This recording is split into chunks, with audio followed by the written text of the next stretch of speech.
עכשיו אור. רגע, אור תאורה.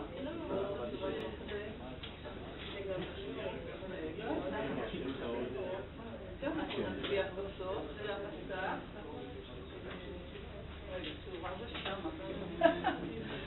דווקא מעניין אותנו. לא בכיתה, שם תשאירי להם, כי אחרי הם ירדמו ואני לא אדע. אתם רואים גם וגם? אתם לא תרדמו? בסדר? בסדר, בוקר טוב. אני מבין, אני לא יודע, הקורס הזה אמור להתקיים באנגלית. כי אמרו לי שיש פה 3 תלמידים. נראה לי שהם לא פה. בינתיים אנחנו בסדר. אחת מהם מה? אחת מהם בטוח לא תעשה? אחת עוד לא הגיעה. תראו,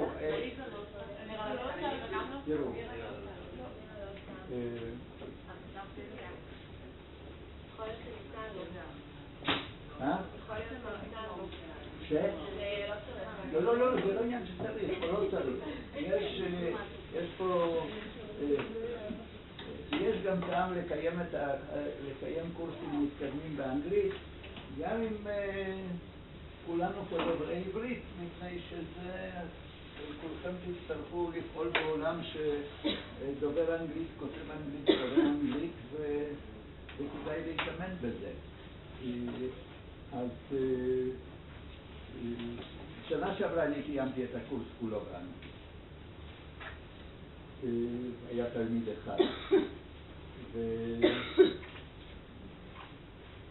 כשנתחיל בקורס אני אעבוד באנגלית. בסדר. היום, מה שאני עושה בהתחלה, זה מן הקדמה. ורק דבר אחד אני מבקש, שבשעה הראשונה לא תכתבו. רק תקשיבו, תתרפקו בכיסא, תחשבו שאתם באיזה אולם קולנוע, עכשיו זה קולנוע ומוח, אנחנו מציינים, רק תקשיבו. כי כל מה שישנו פה, כל מה שאני אומר עכשיו, גם יהיה בקורס, ביתר פירוט, ביתר פרים. אבל מה שרציתי בהקדמה לומר, שהקורס נקרא תיאוריה של רשתות עצבים. אז אנחנו מדברים על מערכות שהמרכיבים שלהם זה תאי עצב. והם עושים אינטראקציה ביניהם. וזה מה שעושה מהם רשת, שפועלת באיזושהי צורה קולקטיבית. ואנחנו יודעים היום הרבה מאוד על התכונות הפיזיולוגיות, האלקטרוכימיות של התאים האלה. אנחנו יודעים הרבה מאוד על אופי התקשורת ביניהם, באמצעים חשמליים, באמצעים העברה של מולקולות שונות. אנחנו יודעים לא מעט גם על האנטומיה של המבנים האלה. הקורס הזה הוא לא על שום דבר מאלה. הקורס הזה מקדיש פה דווקא את המילה תיאוריה. בתיאוריה זה מערכת של מושגים, מערכת של רעיונות, מודלים מתמטיים, שתפקידם זה קודם כל ללמוד, כן? איך מערכות גדולות כאלה, דינמיות, פשוט בזמן, איך הן פועלות, מה הם הדברים הבסיסיים. כדי ליצור מודלים, כדי לבנות מודלים פשוטים, צריך לעשות איזושהי קריקטורה של המערכת עצמה ושל התאים עצמם. קריקטורה זה לצייר פנים, כן? עם מעט מאוד קווים. רוב הפרטים לא חשובים כדי להכיר את הפנים, שזה הכל קריקטורה. אנחנו אם כן ניקח את התכונות הבסיסיות, האלמנטריות של התאים האלה, של האינטראקציה ביניהם, מעט מאוד מדבר על מבנה אנטומי קונקרטי. מעט, אבל מספיק כדי ליצור מודלים ומערכות שיש בהם התנהגות מעניינת, התנהגות עשירה, שאפשר לעשות איזשהו קשר בינה או מטאפורות בינה ובין ההתנהגות שאנחנו רוצים לחקור. אז זאת מטרת הקורס. מטרת הקורס הזה היא פשוט ללמוד מושגים במערכות דינמיות. והגישה הזאת במחקר המוח היא יחסית חדשה, יחסית צעירה, לא יותר מ-25 שנה. והיא מצטיינת באיזשהו צירוף בינתחומי של חוקרים, במיוחד לא החוקרים פה, לא על החוקרים פה הדגש, אלא על השיטות והרעיונות פה הדגש, מתחומים אחרים, ובמיוחד מן הפיזיקה. בפיזיקה התפתחו כל מיני שיטות ורעיונות בטיפול במערכות לא מסודרות. במערכת לא מסודרת, בהקשר של הפיזיקה לצורך זה, היא מערכת קודם כל שאין בה הסדר הגבישי שיש בחומרים שהתגבשו, אין בה הרגולריות של הכוחות והאינטראקציות בין המרכיבים, בין המולקולות והאטומים, שיש בחומר, כן? יש אינטראקציה אחת והיא תלויה, אנחנו יודעים איך היא תלויה במרחק, וזאת איזושהי רגולריות מאוד פשוטה, ובמערכות שאנחנו עוסקים הדבר הזה נעלם לגמרי. המערכת גם מבחינת האינטראקציות וגם מבחינת המבנה מאוד לא מסודרת. אז השאלה איך מטפלים במערכות. עכשיו, על זה יהיה הקורס שלנו. והקורס כידוע לכם, ימי חמישי, יש מתרגל, טל ניימן, היה לכם תרגיל השבוע? יש שפיטה או אין? זה בגלל השפיטה או? לא, בסדר. אז לא חשוב, ישנו טל ניימן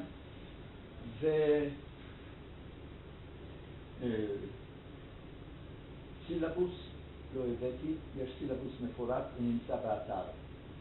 אתם יודעים, יש לקורס אתר, אתם יכולים להוציא את זה משם. עכשיו, מה שאני אעשה בשיעור הראשון, עכשיו, בשעה הראשונה, אחר כך נעבור אני אתן לכם איזה סמינר, קולוקוויום, סמינר, הרצאה פופולרית, כמו שנותנים בכל מיני מקומות, קתדרה מגית וכו'. קצת היסטוריה על איך התחום הזה יתפתח, ומהם הרעיונות המרכזיים, ומהי החשיבה, ואיך קם ICNC, הדבר הזה שאתם חברים בו, ואחר כך נעבור הלאה. מה אני צריך לעשות עכשיו?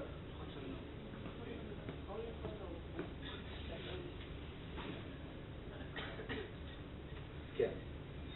אז התמונה היא מעין גלים.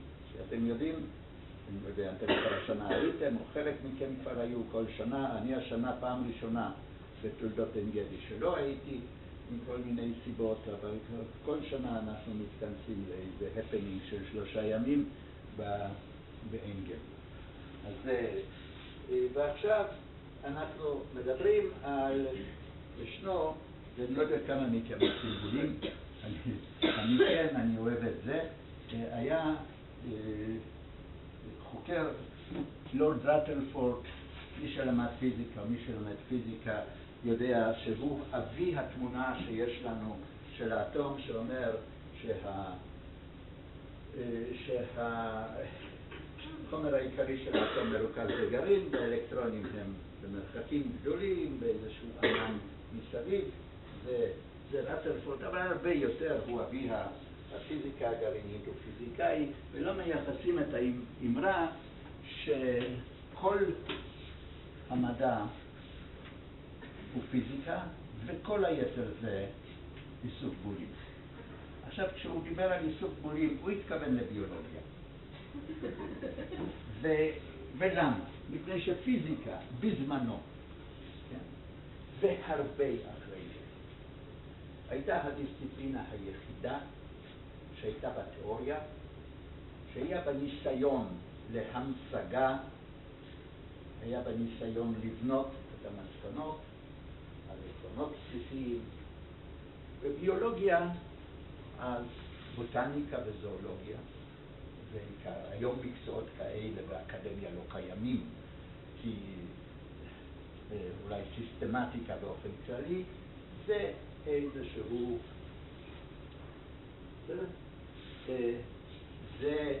זה בכל תמונה פה זה לא רזל, כן? אז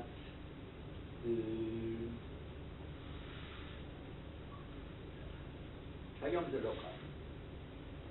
היום גם בביולוגיה יש מאמץ לבנות אותה או לחפש את העקרונות הבסיסיים, את החוקים שבהם אחר כך כל פרט וכל אורגניזם יהיה שונה בדרכו שלו, אבל זה העניין. ובשביל שיהיה שדבר כזה יצליח, אנחנו צריכים מודלים, ואנחנו צריכים מודלים מתמטיים שמאפשרים לנו להקשיב. זה עוד פיזיקאי, Lord Kelvin, I'm never content until I have constructed a mathematical model of what I am studying. If I succeed in making one, I understand. Otherwise, I do not. וזה המסר, כן? שיש הרבה חשיבות עצומה בפרטים. בלי הפרטים העסק לא עובד, אבל כדי להבין איזושהי מערכת הכללית, אז אנחנו לא נוכל לבנות מכונית אם אנחנו יודעים את החוק הראשון והשני של התרמודינמיקה. אבל לא נבין איך המנוע פועל אם אנחנו לא יודעים את זה. זה העניין. ואולי לא צריך להבין איך המנוע פועל. מספיק לנהוג. אז זה תלוי מי.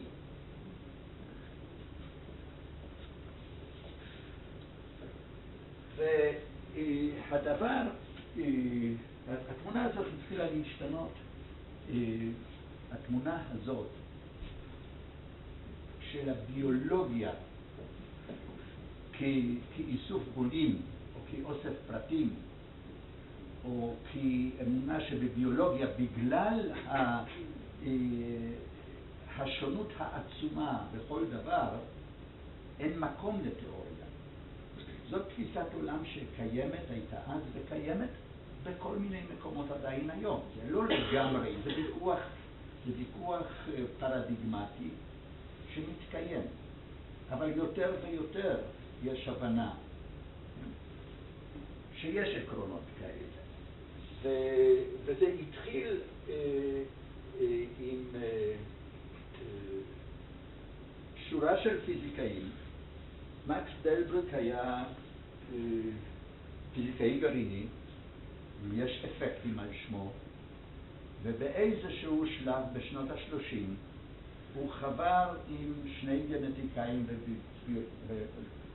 גנטיקאים ביולוגיים וכתבו מאמר. והמאמר הזה הוא ברוח של חשיבה של פיזיקאים. והמאמר הזה הוא למעשה המאמר הבסיסי של מה שנקרא המוטציות הגנטיות, כללים במוטציות הגנטיות, דרכי חישוב במוטציות הגנטיות. ובשנות ה-70 מקס דלברג ניהל בקליפורניה, איפה שהוא היה, איזשהו סמינר שון על גישה פיזיקלית לשאלת שאלות ההכרה, ואיך מערכת פיזיקלית יכולה להפיק שאלות אז טיפלו בהן בדרכים אחרות. וארווין שרדינגר, שהוא אחד מאבות תורת הקוונטים, כתב ב-1944 כתב ספר שהוא אחד הפנינים של תולדות המדע המודרני, ספר קטן, שבו הוא שוב בעקרונות פיזיקליים מנסה להסביר מהי התופעה הזאת שנקראת חיים, ובעקרונות פשוטים תרמודינמיים מוצא כל מיני עקרונות, כל מיני כללים על גודל של אורגניזמים. כן, פיל זה גדול, כן? הרבה יותר גדול מזה אי אפשר, אורגניזם חי. ועוד שורה שלמה.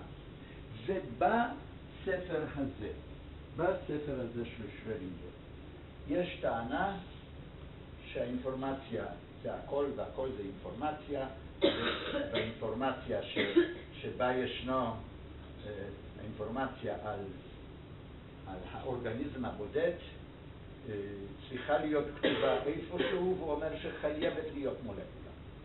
כן? וווטסון וקריק, שגילו את ה-DNA,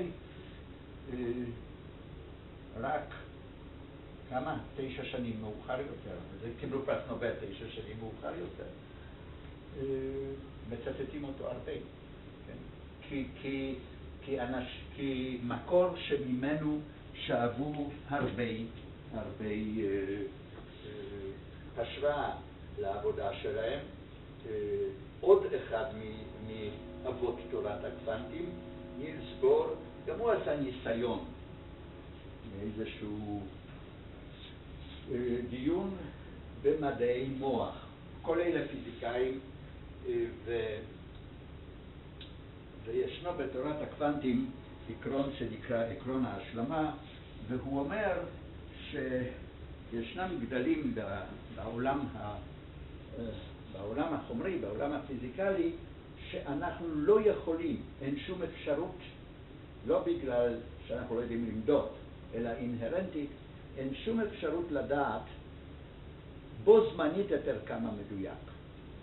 אם אנחנו יודעים בדיוק את מקום החלקיק, את המקום של חלקיק, אנחנו לא יודעים באיזה מהירות, ואת המהירות שלו. אנחנו יודעים את המהירות שלו, וזה מין עקרון אי-ודאות, עקרון השלמה, וכן. התמונה העליונה של מקס דלברג. דלברג. כן. קצת דומה לך. יפה. האמת, אני מבלף אתכם, זה אני. טוב. רגע, אבל אי הוודאות יפה. מתי אתה אומר? טוב, האחרים לא. טוב, תודה. בסדר. אז הוא אמר, אז הוא ניסה להפעיל את העיקרון הזה, את ההתלהבות בראשית תורת הקוונטים, גם לחוויה האנושית. זה לא דבר זה לא הוביל לשום דבר. אבל זה הוא ששכנע את דלבריק להיכנס לתחום הזה. כך שיש פה איזו שרשרת מעניינת. הוא שכנע את דלבריק להיכנס לתחום הזה.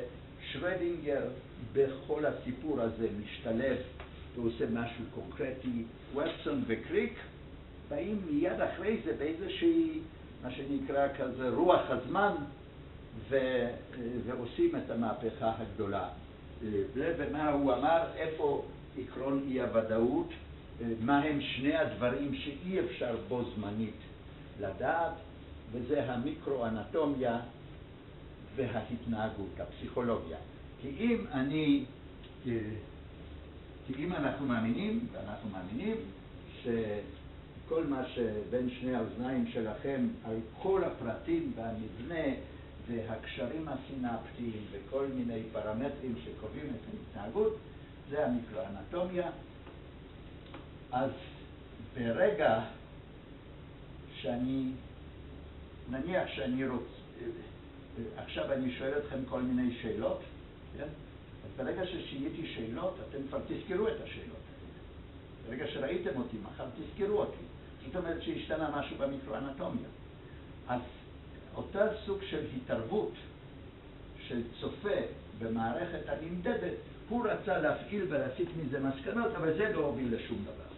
אבל התרומה הגדולה שלו, שהוא שכנע את דלברית לעסוק לקחת ברצינות את הביולוגיה, ובעמוד הראשון של הספר What is Life כתוב How can the events in space and time which take place within the special boundary of a living organism be accounted for by physics and chemistry? כי זה כל מה שיש לנו. But the obvious inability of present-day physics and chemistry to account for such events is no reason at all for doubting that they can be accounted for by those sciences. ומאז עשינו הרבה מאוד, התקדמנו מאז, ומאז הרבה מאוד דברים פיזיקה וכימיה כן יכולה להבהיר, אני אעבור, אני ארדף לאיינשטיין. אתם יודעים, אתמול היה יום הולדת של איינשטיין, כן? אם לא חגגתם, אז זה הסיפור. וביום שני הקרוב, באוניברסיטה העברית, בטרסק גדול, עם מסיבת עיתונאים, מודעה לעיתונות, ועם בכל הקונסוליות הישראליות בעולם, בו זמנית זה יהיה וכולי, אנחנו נשיק אתר שבו איינשטיין יהיה על הווב עם 80,000 מסמכים, ש2,000, ש7,000 עמודים מהם תוכלו אפילו לראות דיגיטלית ברזולוציה גבוהה, עם תרגומים, עם הסברים, משהו שעובדים עליו כבר הרבה זמן. אז איינשטיין ואיינשטיין, שהוא נוסף לזה שהוא היה מדען דגול, אולי יותר מהרבה מדענים אחרים, הוא גם כתב על מדע. זאת אומרת, איך עושים מדע, איך הוא עבד במדע. והוא ניסח את המטרה העיקרית של מדע,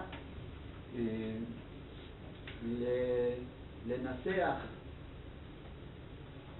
את מכלול המדידות והניסויים שלנו במערכת, כן? שנכנסה כרגע, לא מדבר. מי זה שנכנס? הוא יצא? כן, יצא. אז תזמיני אותו.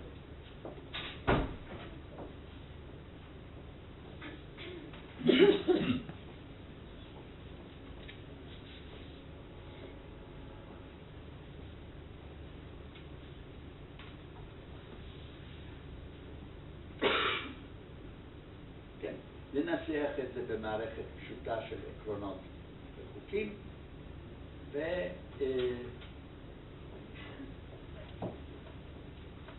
Hello. No. This course, in principle, this course will be given in English. It's only that in this first hour what we do is something very preliminary, and this is an introduction to the course.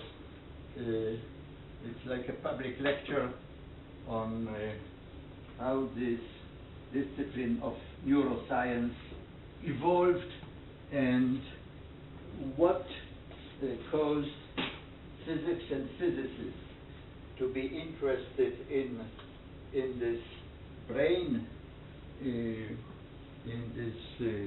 brain phenomenon, and we are now doing a kind of a historical survey, and physics would like to reduce as many as possible results, observations, experiments into a set of simple laws and principles. And in biology, it is, the attempt to apply this principle of reductionism, of reducing everything in biology is relatively young, about 25 years. And here is one of the successes, of the early successes of that already in the 19th century. You know, people, the field of thermodynamics, the study of thermodynamics, evolved over decades, already in the 18th century, in the 19th century, and people had various laws, and those laws allowed them to produce, to develop steam engines and trains and later cars. But there was no real basic understanding of the laws of thermodynamics. The laws of thermodynamics talk macroscopically about heat flow, about heat energy, about conversion of heat energy to mechanical energy, and vice versa, about the efficiency of such processes, and we have a number of laws which work, and nobody doubts them. It is these two gentlemen, Ludwig Boltzmann and Willard Gibbs, physicists as well, who succeeded to reduce these laws and to explain them in microscopic terms, namely by laws that govern the motion of atoms and molecules in matter, and they founded a certain theory which is called the kinetic theory of gases. And this is the basic, the microscopic basic of classical mechanics. And why am I mentioning this as a metaphor of what we intend to do here? You see, thermodynamics is a macroscopic behavior. They showed us how to relate that to microscopic properties of matter. Microscopic properties of matter, on the other hand, the way we talk about that, they involve the motion of 10 to the 23 molecules, which move randomly in the space in which they are confined, and there is no hope to understand or to follow or to trace the motion of every molecule, the results of the interactions between every two molecules. We only can say something about them in statistical terms. We can say meaningful things and draw macroscopic conclusions or conclusions about macroscopic behavior from such disordered systems by applying statistical methods, and this will be one of the tools in our course. And then another physicist,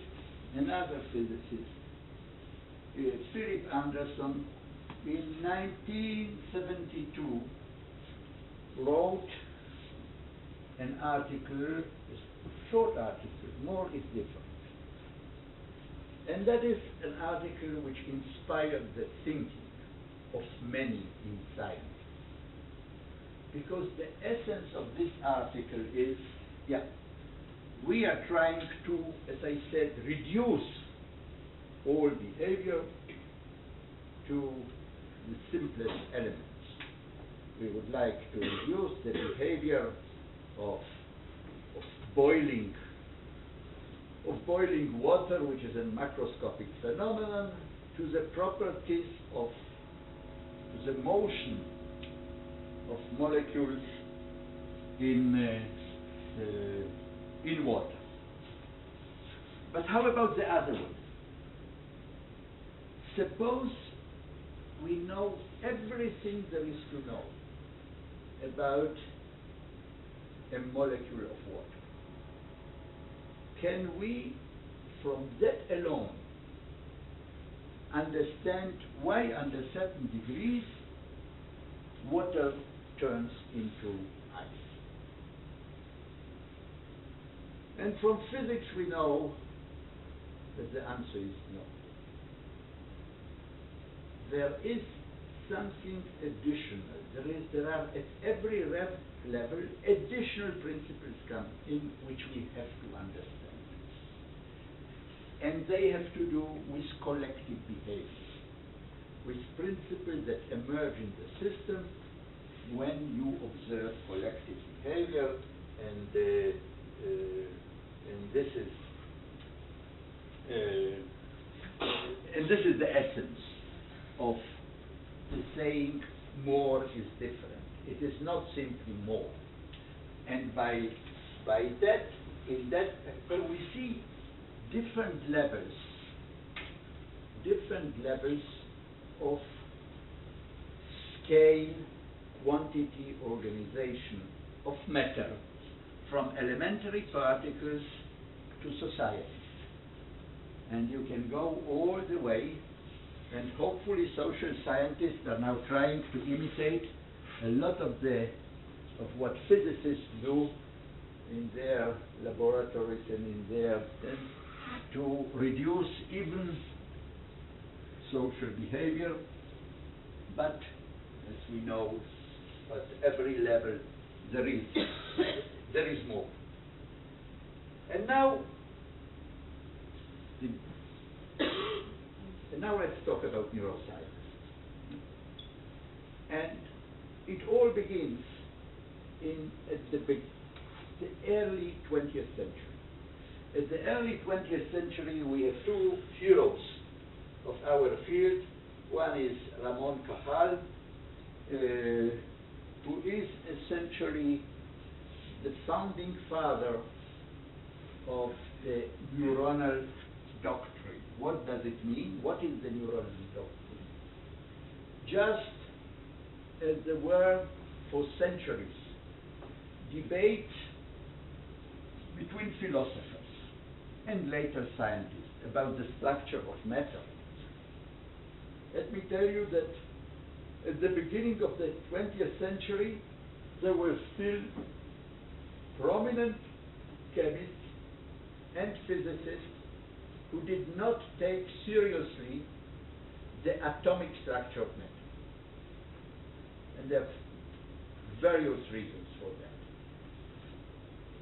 After a certain discovery and development in about sometime in the beginning of the 20th century, the atomic picture that matter is composed of atoms and molecules with their own identity, with their own physical property, is being established forever, but not before. The same was not clear what is the cortical structure of our cortex. Is it continuous? Does it have certain properties of that kind? And to make that metaphor, we can say that Ramon Cajal, he established the molecular nature of the cortex. They are the basic particles, the neural cells. And at about the same time, Sherrington studied the interaction between these neurons, and they developed this notion of synaptic connections between neurons. Through the synapses, neurons exchange electrical signals, and this is the language of their communications. So this is the beginning. And now we talk a lot about the computational properties of the brain. When I, your age, that time, that was the not quite the beginning, but the great development in computers.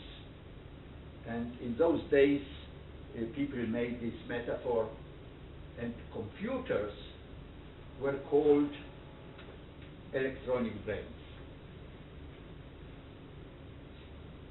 And brains were referred to as computers. So it's true, we do refer to many biological processes as computational processes. We can talk about algorithms that biological systems perform in order to do that computation. But then what is computation in general? So computation is a physical system. It has internal states. There is a certain input that defines what is the task that we want to solve or to understand. And then there is a certain dynamics which governs the behavior of the system.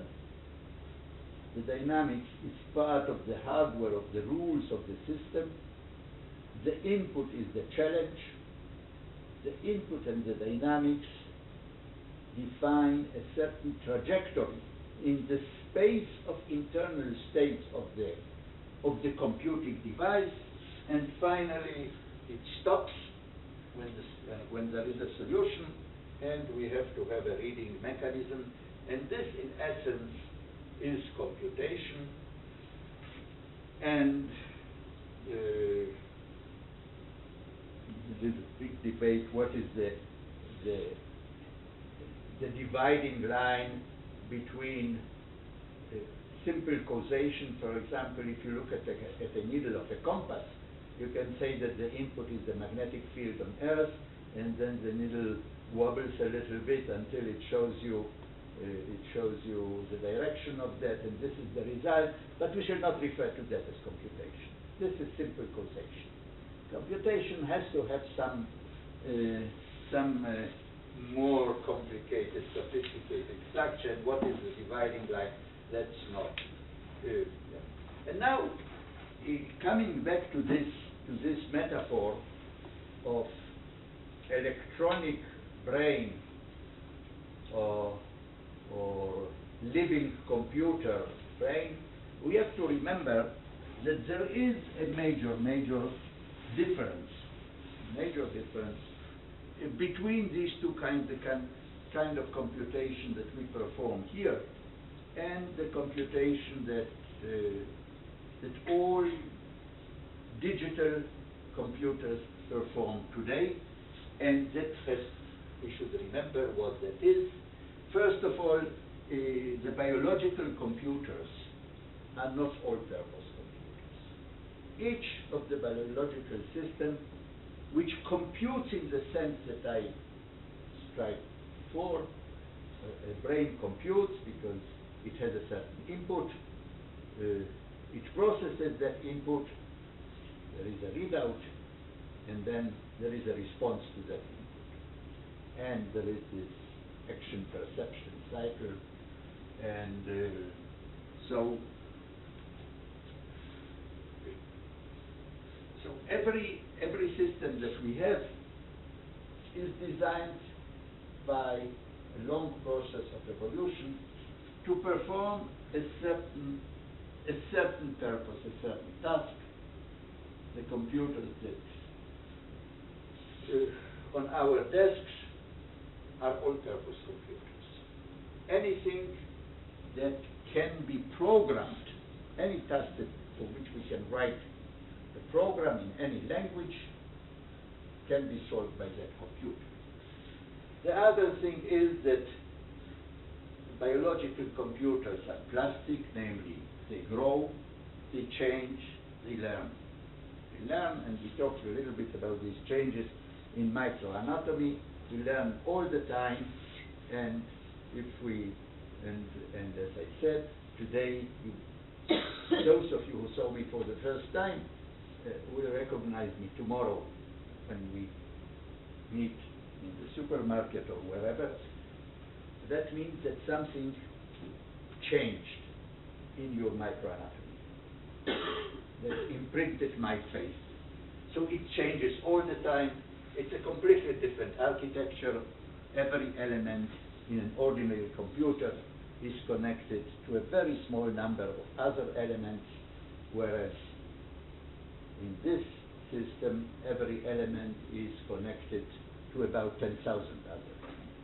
So this is very different, and there is a very different information storage. We shall talk about all these things in the course in greater detail, as I told you, and the most important thing is there is a very different time scale. A time scale of that it takes for a neuron to process the input is the order of milliseconds. The time scale that it takes a transistor in an ordinary digital computer to process input takes a million times faster, nanoseconds, and therefore this is the big difference. I just wanted to ask a question about your last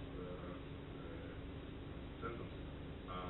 You can teach also a computer to recognize your face, right? Yes. So what is the difference between humans and computers in this sense?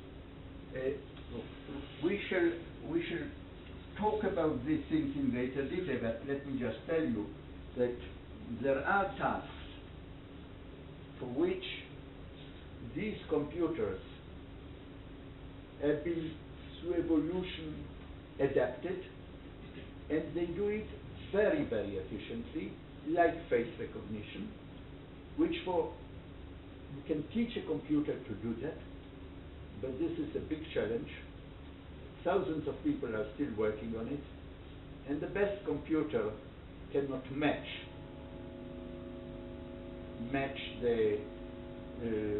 our ability. On the other hand, we cannot easily multiply two numbers, but they are more than 2 digits, yes? But this computer does it very effectively, and when you talk about such tasks, recently I saw The Economist is an international weekly which has, I think, the best science section that an ordinary journal has, and there was recently an article, there is more in the brain of the cockroach than in the largest computers that man can today build. So this refers to this. But the most important thing is the time scales. And that implies that whereas our computers can perform a task serially, one after the other, the computation, there is no time for biological computers to do that serially. Because if you have a computation that has several steps, and if each step would take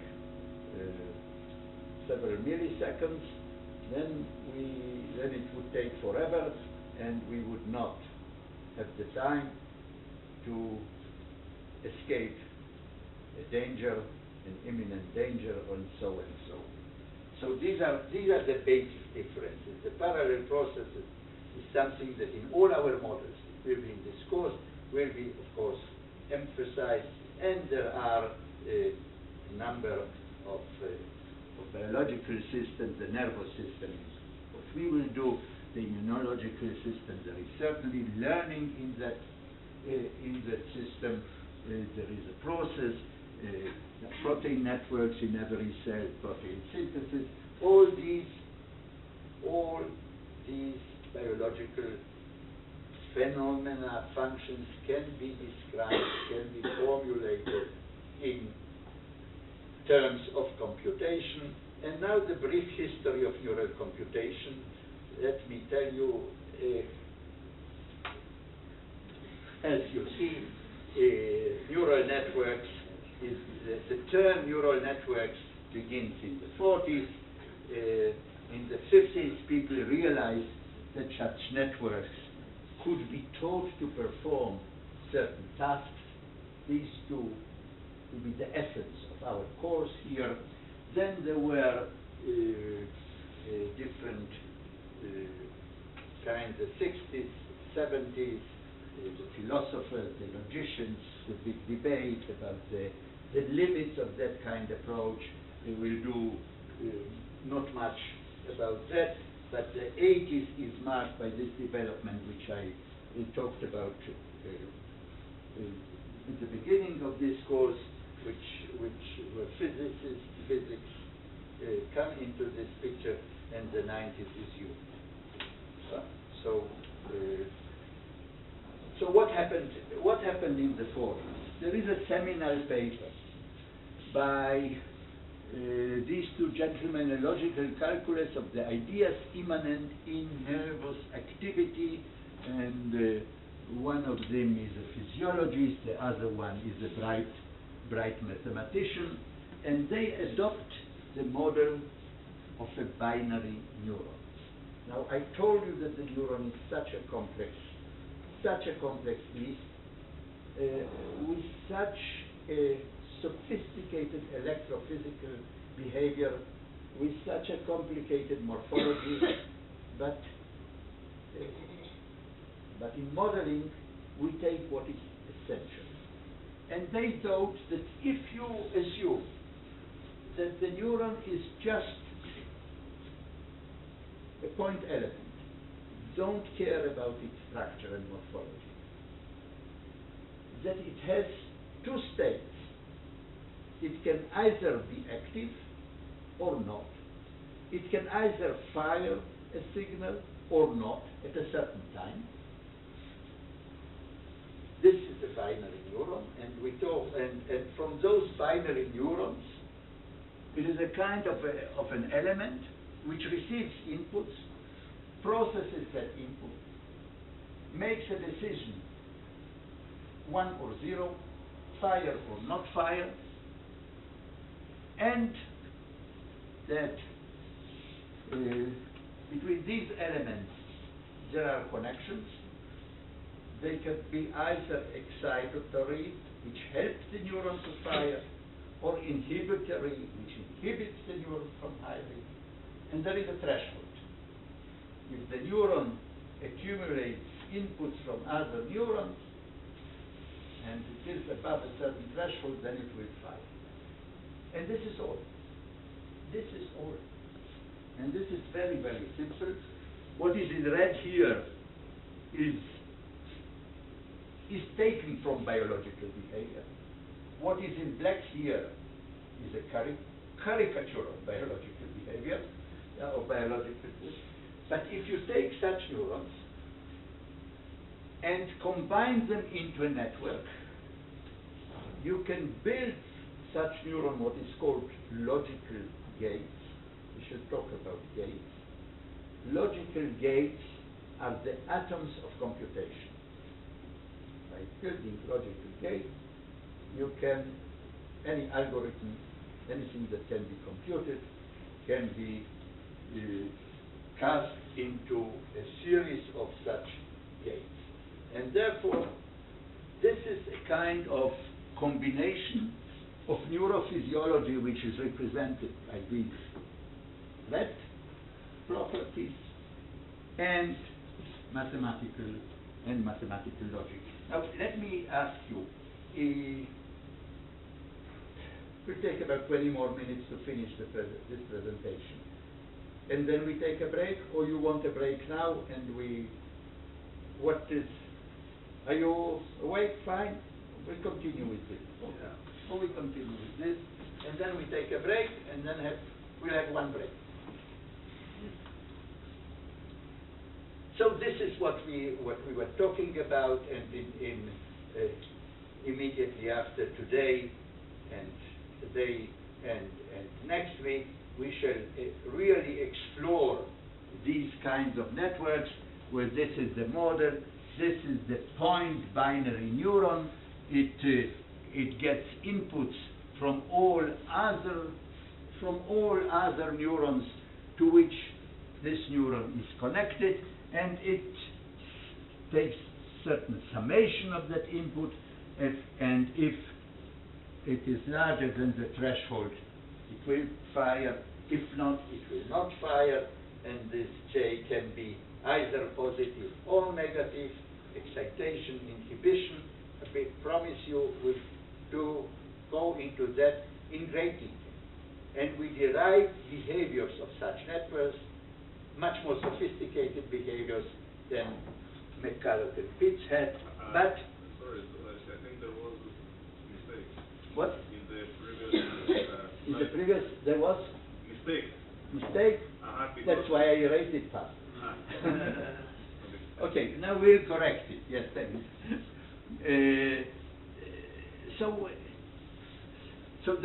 This is the conclusion that brain computes, and for them, this is the base of artificial intelligence. What today we call artificial intelligence, in the 40s and 50s were called cybernetics. This was the word. But today we use for that the term artificial intelligence. And what happened next? Next is a seminal, really a paradigmatic, a very, very important development in this history. Donald Hebb is a psychologist, and Donald Hebb in 1949 published a book. I mean, this is his work, his ideas, the organization of behavior, and this is the first attempt to reduce or to correlate behavior to neural networks. This is exactly the metaphor of what Boltzmann and Gibbs did when they reduced the macroscopic laws of thermodynamics to the motion of molecules. And this correlation between psychology and the behavior of neural networks is in Donald Hebb's book summarized in two principles. One is the principle of persistent firing patterns in cell assemblies, namely that every cognitive event, you remember something, you decide to do something, you learn something, you notice something. Every cognitive event is, this is Tal Neumann, the Hametargel. He will do the exercise classes with you. When the strike is over, or when the strike is over. But regardless of that, if you have questions, he's here. You can approach him even when he's striking. Yes? All right. So these are the persistent that whenever we have some cognitive event, something like that happens, in a certain group of neurons, there is a persistent firing pattern, namely, there are certain neurons which fire at a rate which is above the average, other neurons fire, their firing rate is lower, and these patterns persist for milliseconds, tens or hundreds of milliseconds, because this is the time that is necessary to process, to make decisions in our system. So this is this notion, and the other notion is that how do we learn? That learning has to do with the synaptic connections and synaptic plasticity.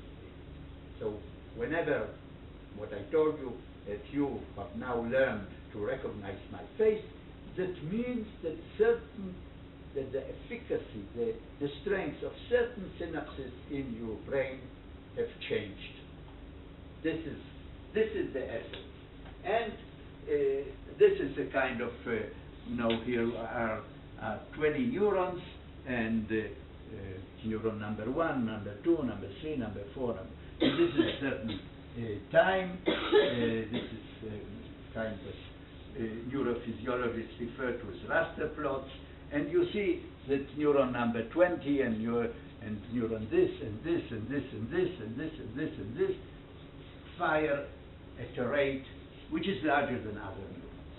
And this would demonstrate in a laboratory, in recording of neural activity of certain neurons, that there is a firing pattern which is persistent.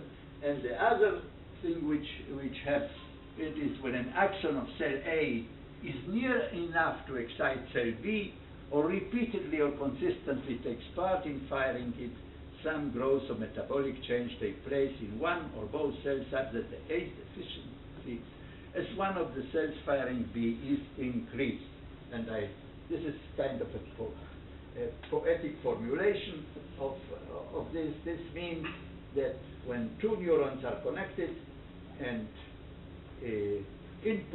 external inputs force them to fire one after the other, then the connection between them will become stronger.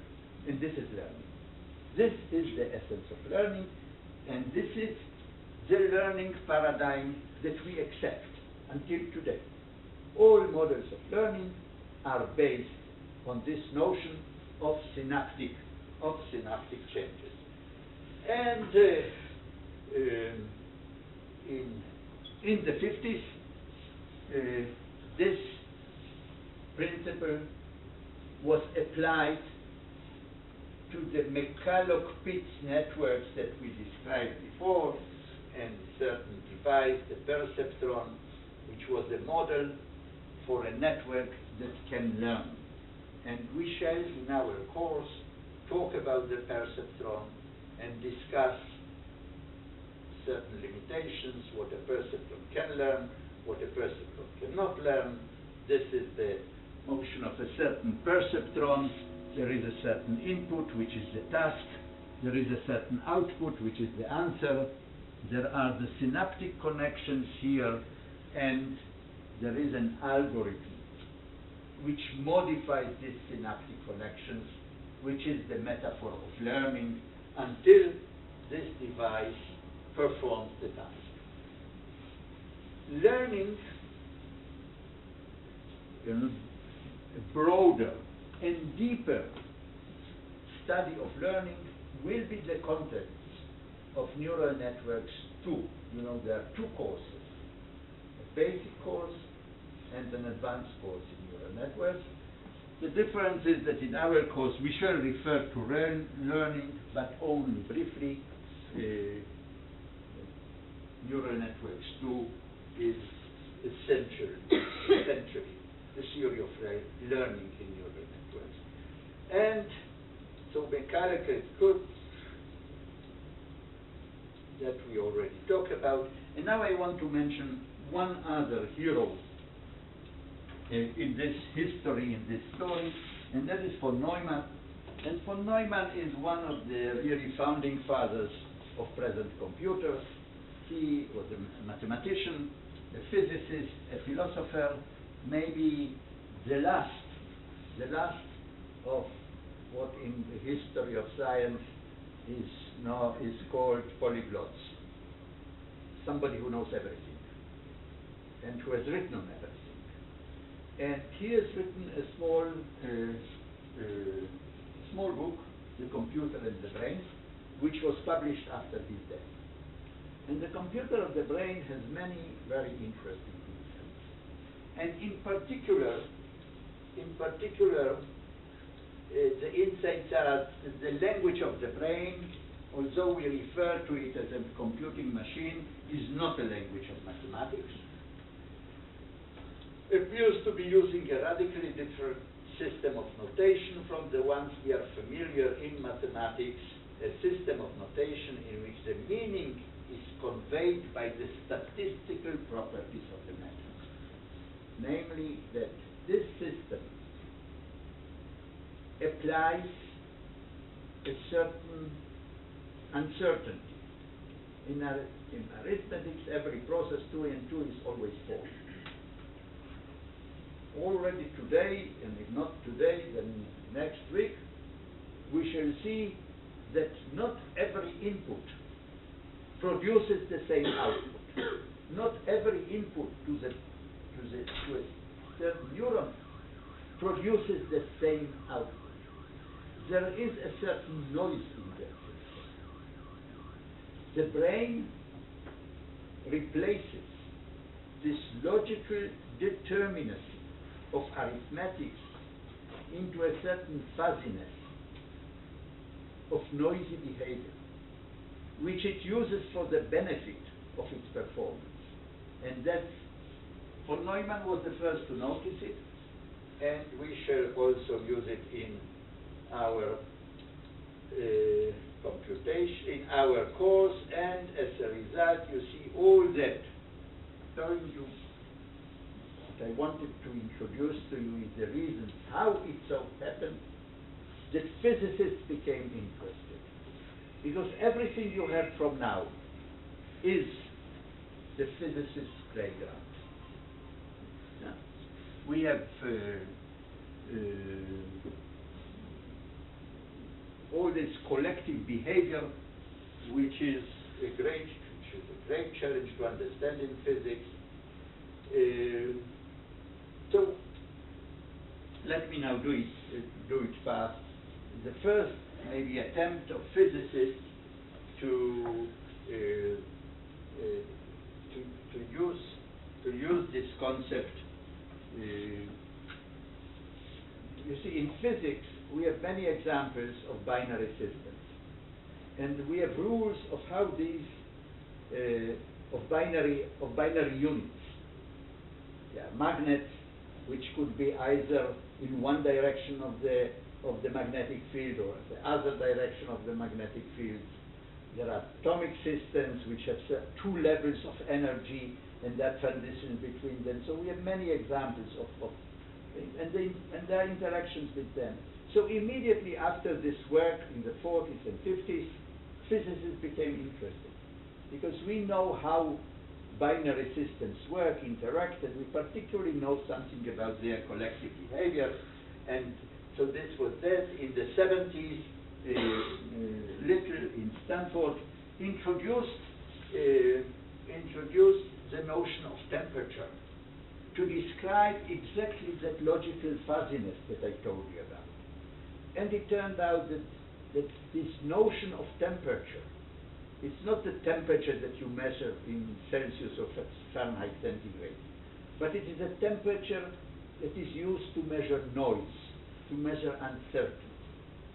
And that's something very interesting. And then in the 80s, Hopfield, whose work will be a central part of our course, suggested a certain model based on micromagnets called spins, which have two states, either up or down.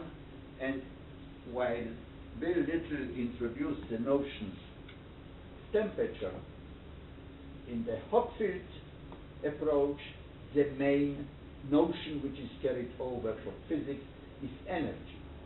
Again, not the energy that you would measure in joules or that's connected to efficiency in watts or kilowatts, but a certain term which we shall define exactly and see its usefulness in the study of such networks. So these two will figure in our course, and I want to skip that because I should do that in the course. And then after that, and that is the beginning essentially of ICNC, because some of us here at the university knew Little very well. I did my postdoctoral work with Little at Stanford in something completely different. It is only later that we got interested in these things.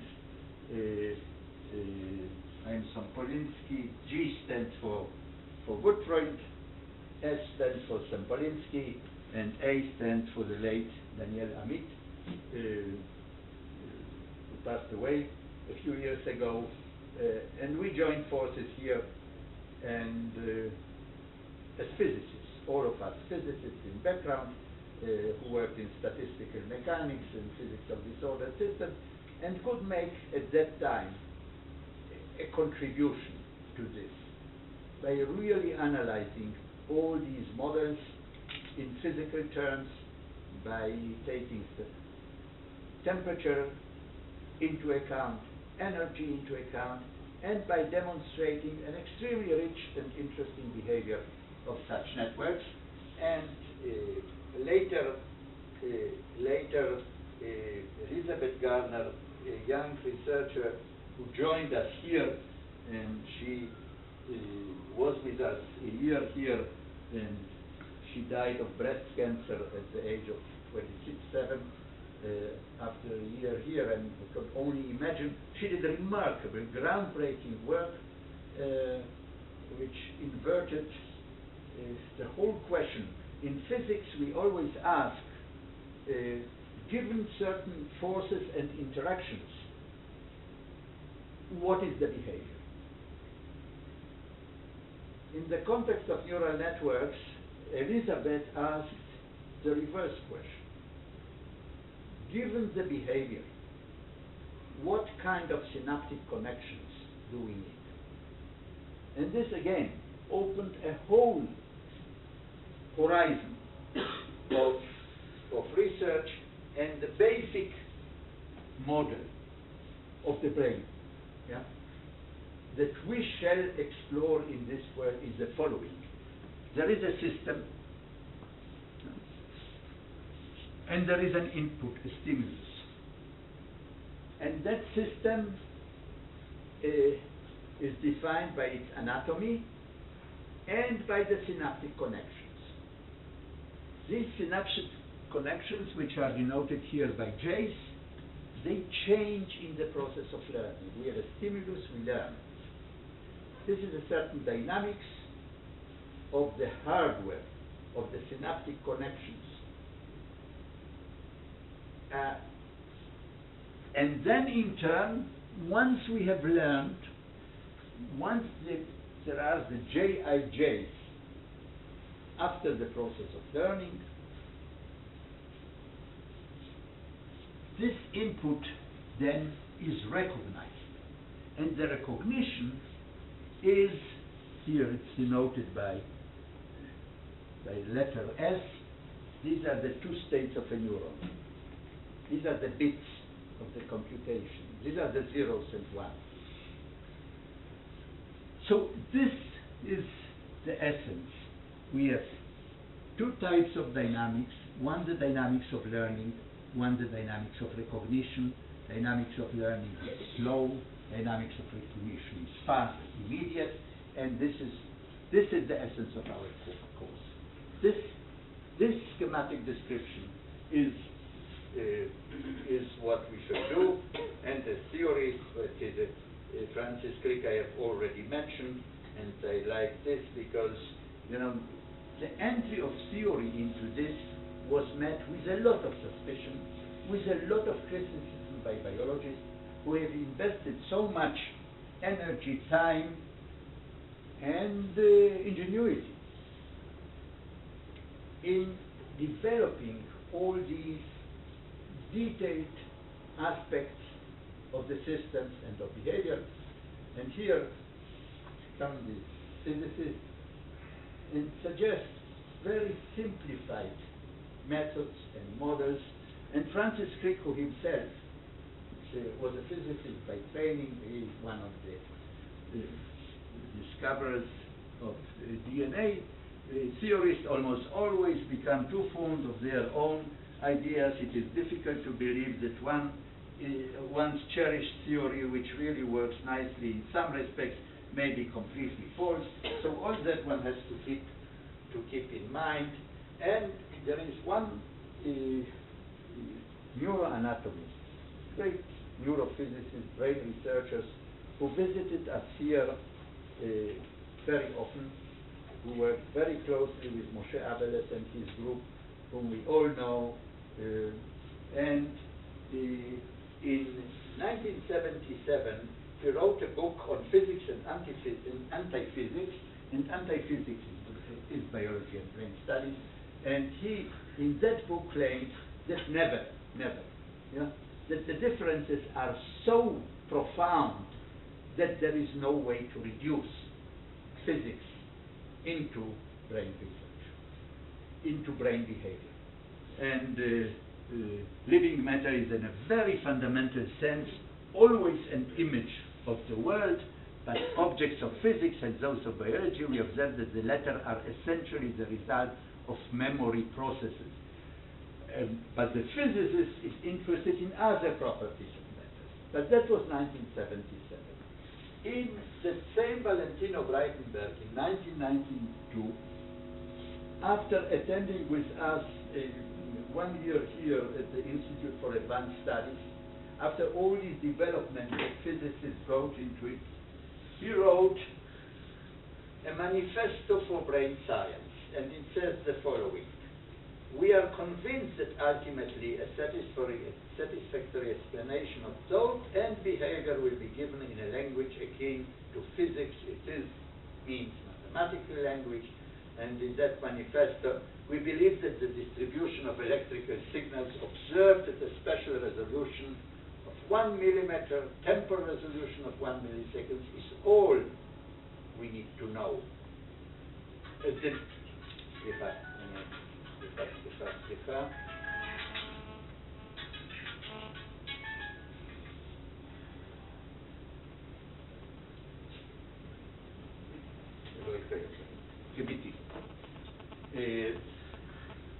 We believe that all we need to know.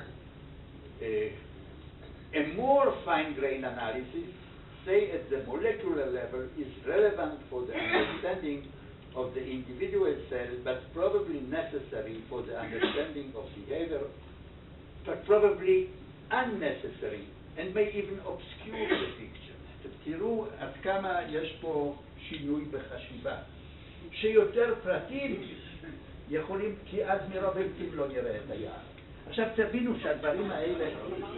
מה? מה קרה? טעות? Oh. So so you see what happens here. What a change of mind. Because here Stokes even brings in the notion that too many details will obscure the picture. And you know, these kind of things are the essence of the debate. I don't know if you read the article. You don't have to read it in Haaretz. There was this article about Henry Markram and Itan Segev about the blue brain process, which is an attempt to put into the model as much as one knows about everything. Hopefully it will result in an understanding. And then there is another approach that for understanding you need something else. This is very important, all the details, but understanding means these underlying principles. And then, so this is this, and another, and you can imagine that such statements in the world of biology created warlike debates. Yeah? And Valentino Breitenberg, reading the structure of the brain, says the brain is a complex. What is the brain? According to him, if you take that seriously, if all we need to know is what was there, then it means that only what we need to know, that this is the number of action potential exchange between 10 to the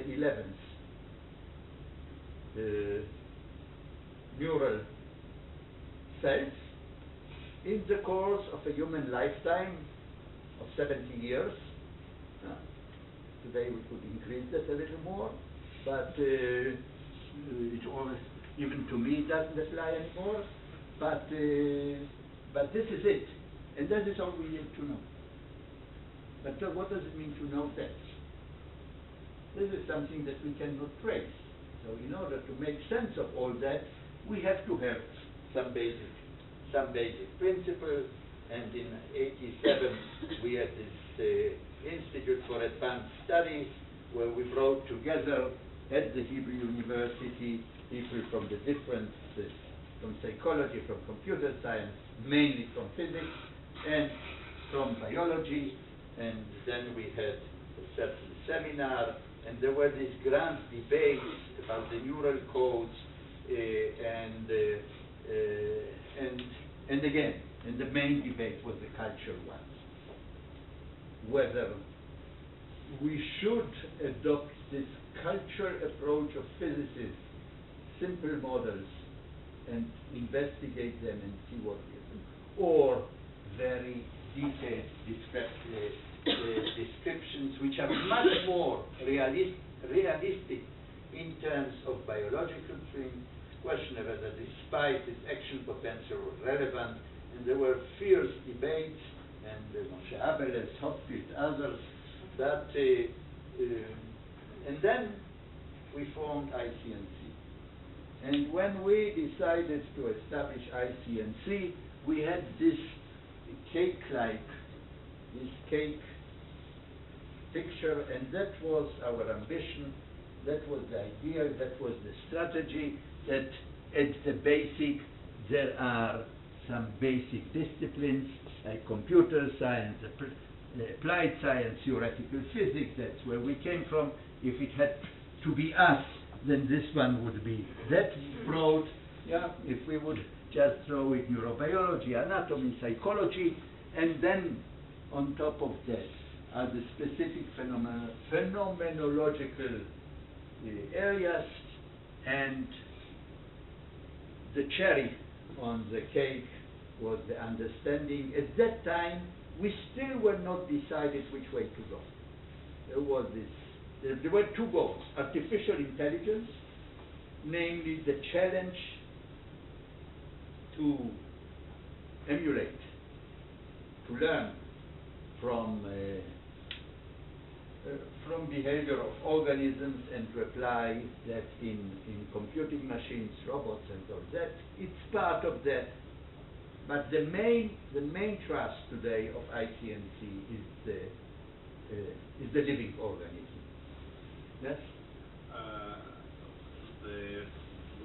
When ICNC was established, it was the first center in the world, or there existed some examples from... Yes.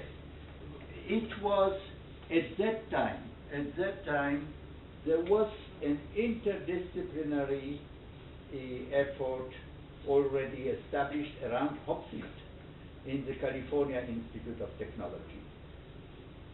Ours was the second, but already from the beginning, in terms of the disciplines that were involved, much broader, much broader. Now it is a phenomenon, but still our position in that is unique. The vision was then much more ambitious. You see, Caltech is an institute, is a California Institute of Technology. It's much more limited than the Hebrew. It's a great institution, but much more limited in the scope of in the intellectual scope than the Hebrew University. So we from the beginning could have psychologists at the beginning, psycholinguists at the beginning, already at the beginning. Now it's of course normal. And the fundamental questions that we then pose to ourselves: what computational problems must be solved by neural systems, what computational methods are used, specific features, what principles may be applied in artificial systems. This we put into, we had a kind of a founding document of ICNC. This was it, and then we developed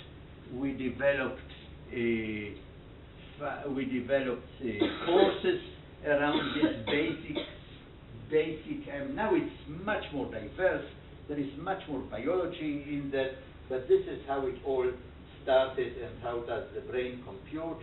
The establishment of ICNC is the combination of that time of these five efforts, and these are the young faces that you see here.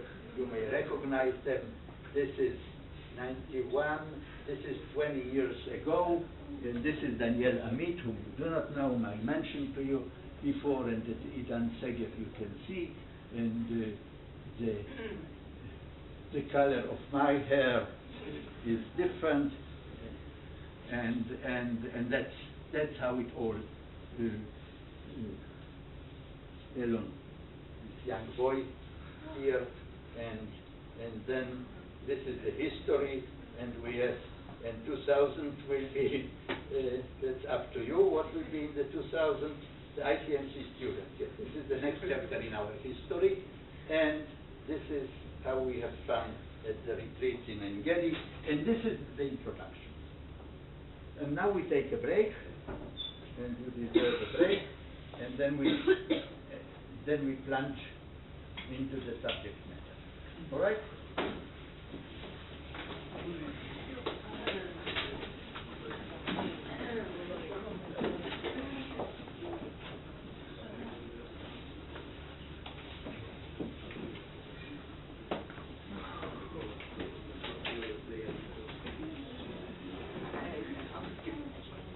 כן, מה שמך? תמר. תמר, כן. אמרת שהיה מההתחלה נאורולינגוויסטית. מי היו חוקרים כאלה בהתחלה? כן. היה, אני שכחתי את שמו, הוא יצא לקונפרנס, לא ידעתי. הוא לא היה חבר, אבל הוא היה במחלקה לפסיכולוגיה, אדם אחד שהתעניין. אני שכחתי את שמו. חושבת שהתעסק בשפה העברית, בפונטיקה, מאיפה את באה? אני למדתי פיזיקה וביולוגיה בתואר ראשון.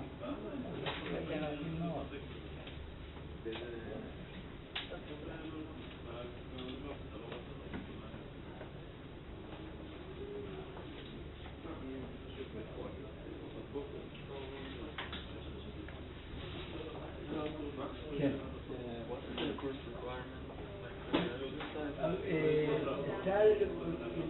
Here, yes, there will be exercise classes. And to submit, I don't know, 80%. Okay. And is there a website for the course? Yes, there is a website. I would ask him to say something about that.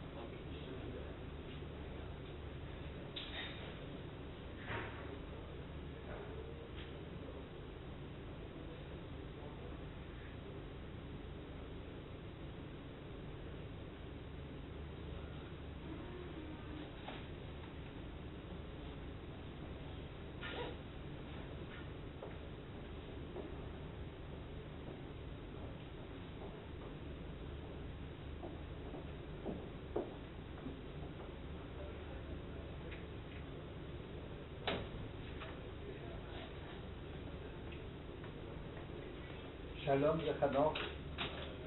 חנוך, כן. חיפשתם אותי.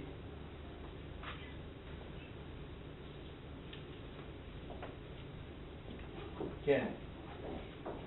אוקיי, אני מלמד 3 שעות הבוקר. לא, זה הפסקה.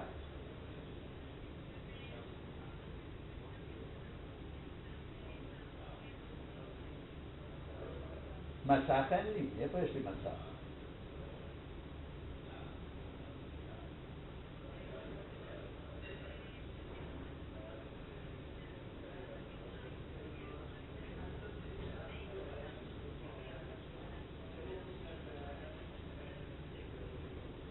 מנהל מה? הוא מנהל? כן.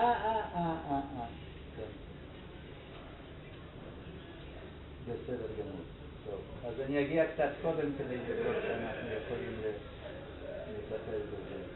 כן. טוב. אז כל טוב. רגע, הפרס ריליז. אני כבר... אז זה לא, התיקון עשיתי רק במקום את פרינסטון, כתבתי את פרינסטון יוניברסיטי פרס. זה מה שהוא רצה שאני אתקן, שהאננסמנט לא יהיה על ידי פרינסטון יוניברסיטי לפרינסטון יוניברסיטי פרס, שזה מוסד שהוא סטנד אלון והוא היה זקוק לזה לעובדים שלו. זה הדבר היחיד, אז תקחי את זה. אבל עכשיו, מתי אני יכול לשלוח את זה לדיין? אתם לא תשנו כבר ממש. טוב, אז אני אשלח את זה עכשיו. שזה הדבר. כן. וזה יפיע על איזשהו נייר פירמה כמובן. כן, כן, כן. אוקיי, בשרה תבוא לארוחת צהריים עם פולונסקי ומנחם יאכל איתו ארוחת בוקר, ואני מבין שאתם מנסים לעשות לו גם את זה. כן, כן. כן. כן, כל טוב, כל טוב. ביי, ביי.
את ה-X1 בתוך 8 ב-51.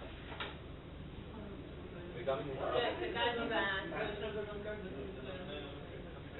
אני אומרת לך שזה יום. מה תגיד לו יום? מה הוא פשוט? יש לנו כוח לעשות... טוב, כולם לא הצליחו. הוא גם לא תכנן את זה. כן, סליחה, זו שאלה שבאמת בשעה האחרונה. לא היה טיפול, לא היה בדיוק קצת, כלום. ועוד לעשות את הווריאציות של האחרים ולקיים ילדים, מכירה ששנינו ילדים, זה 50%. זה הבעיה של הפיזיקה. לא כל כך מקובלתי. לא כנראה, גם הפיזיקאים רק פיזיקאים. כן, אתה מבין משהו. אני רואה את זה עכשיו, אני גם בקלקול. יש דברים שאני אומר, וואי, זה קל. ברגע שהבנת את זה, זה לא פשוט. עכשיו אם ניתן למישהו, אני אגיד לו, זה שטויות. אבל פה לפני, לא יודע מה, יאיר שעה לפיזיקה זה כאילו, מה אתה רוצה וינשל היא מתעסקת יותר בקטע של למידה וראייה אנושית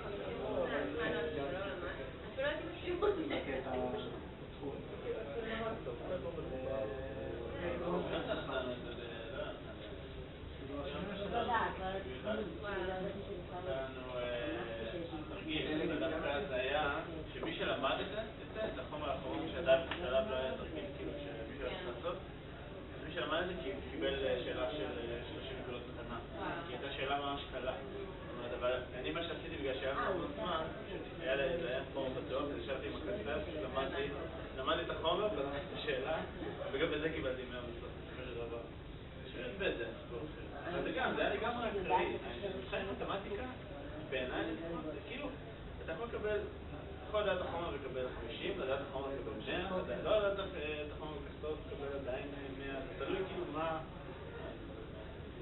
לא, אבל נגיד חישוביות זה היה 3 שאלות, זה היה אנושית. כאילו, גם בבית היה נבחר. בבית היה 3 שאלות. היה את הפרקמן, היה המשכתי.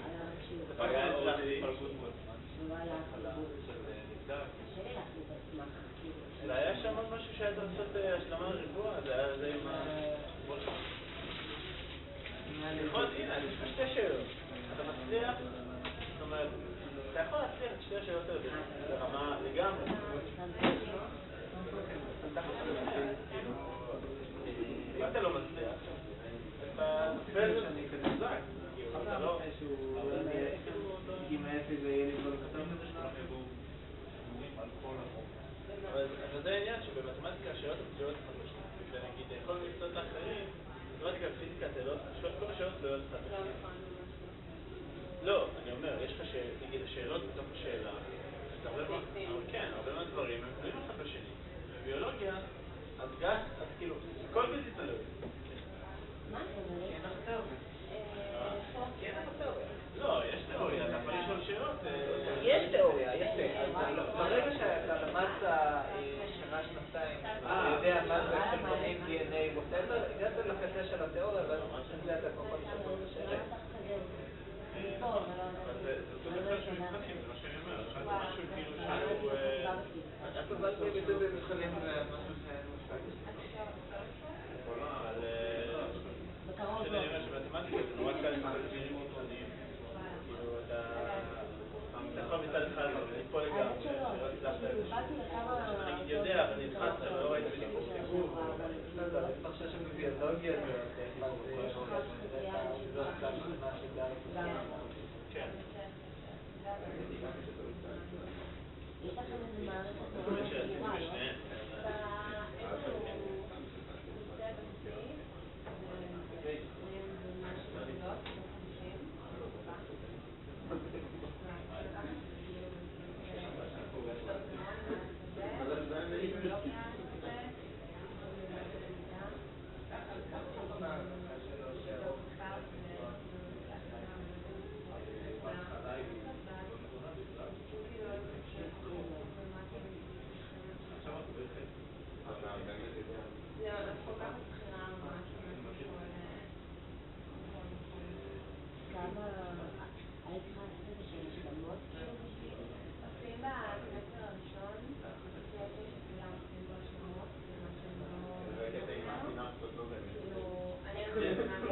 זה גם לא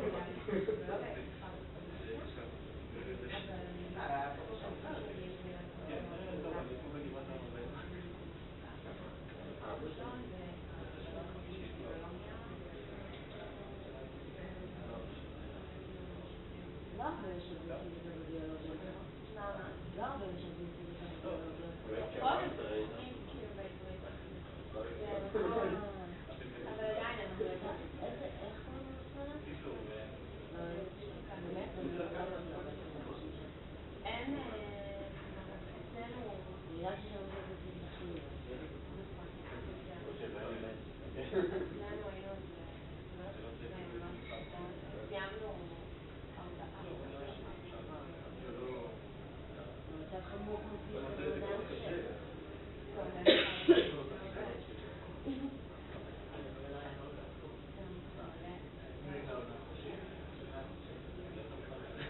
אפשר, אני יכולה להשתמש במילה שעה. זה הרבה הסבר.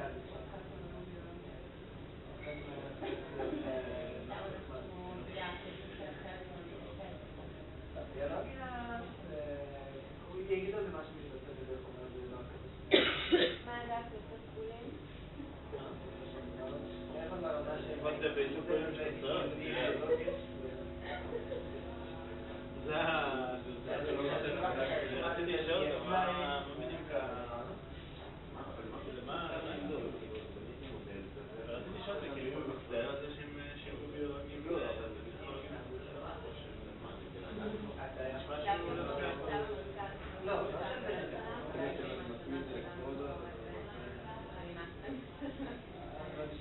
נראה לי שיש חינוך האמת שזה מאוד קשה כדי לעשות אותו מדהים אבל יש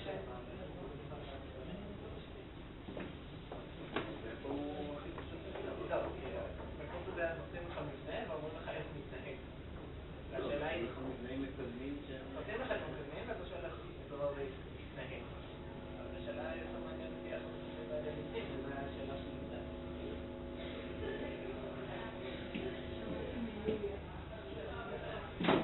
לא, זה מתכוון באותו מודל של מה משנה את המקדמים? פה אין דינמיקה? אין דינמיקה.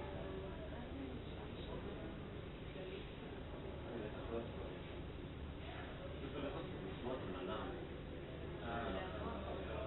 אני לא בטח מצוא? כאילו אני לא יודע. אבל מי זה? לא, עשית את זה ראשון? אני לא יודע. סטטיסטי, אבל מי זוכר? לא, אבל יותר ששעה. שם זה היה חלק מגדול. לא פחות, אבל זה... נראה אם זה יותר מחביב.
later. And so you asked me during the break if there will be exercises. רגע, תחכה, עוד לא כולם פה. Okay, now everybody. No, not yet, not Not yet? I see there are few more. I think it's okay now. So there is a site to the course. It's on Moodle, and whenever you go type your name and your ID, you will get into it. And I'll publish the exercises on the site, so stay tuned to it. And there will be something like 8-10 exercises. We'll see how much you can squeeze in. And exercises are 20% of your final grade. The other 80% are and you must submit all exercises but one. You can miss only one. And you cannot miss if we tell you that this is a mandatory exercise. Some exercises you have to submit. Any questions? When what? We'll see how Hanoch, how much you can get in this hour, and hopefully I'll publish it on Tuesday, and it will be the week after.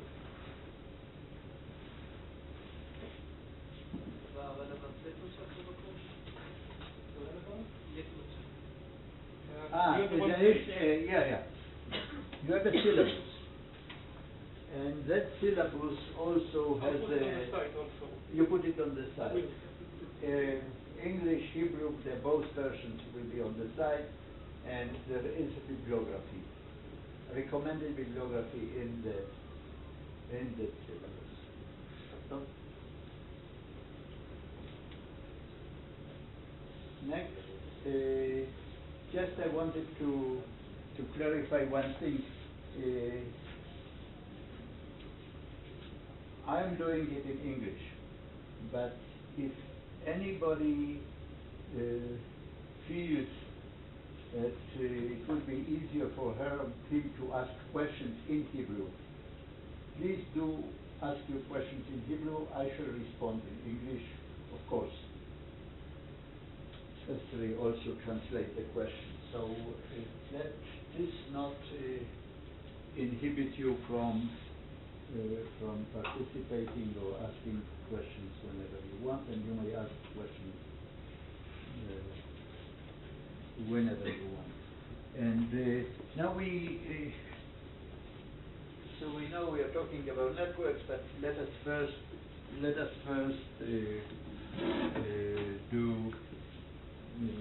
talk a little bit about the properties of a single neuron. And again, as I told you, we shall ignore most of the subtleties. We shall ignore all morphology, and we shall ignore also most of the subtleties of the electrochemistry, and we should do a lot with binary synapses, the ones I described in the PowerPoint presentation. But let me first talk a little bit about the electrical properties of the neuron. Because since neurons exchange electrical signals,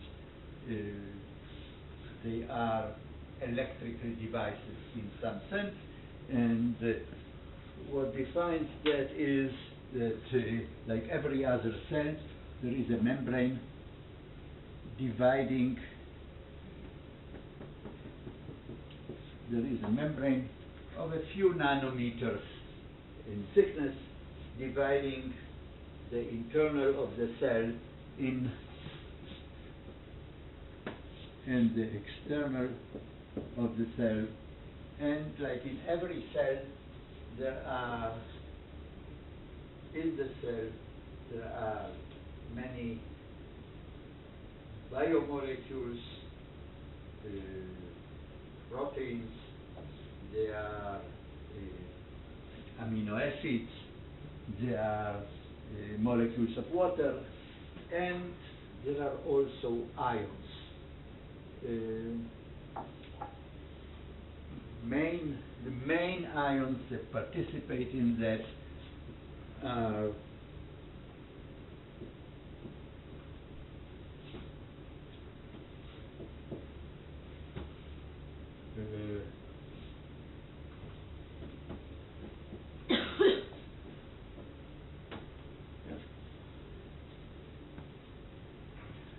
and there is an excess within the cell. There is an excess of negatively charged ions, and if there is an excess of certain within the cell of certain of one of the charges, negative or positive, then naturally there will be a larger concentration of these negative ions at the wall of the membrane, and this will be balanced by a similar concentration of positive ions outside. And in that sense,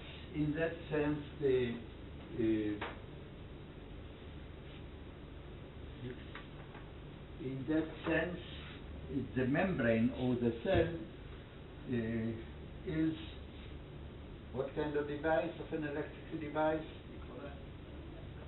Capacitor.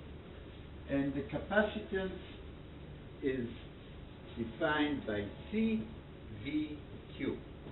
And Q is the excess concentration that we have here. V is the potential, which we shall define as V in minus V out. Yeah. And in equilibrium, you see,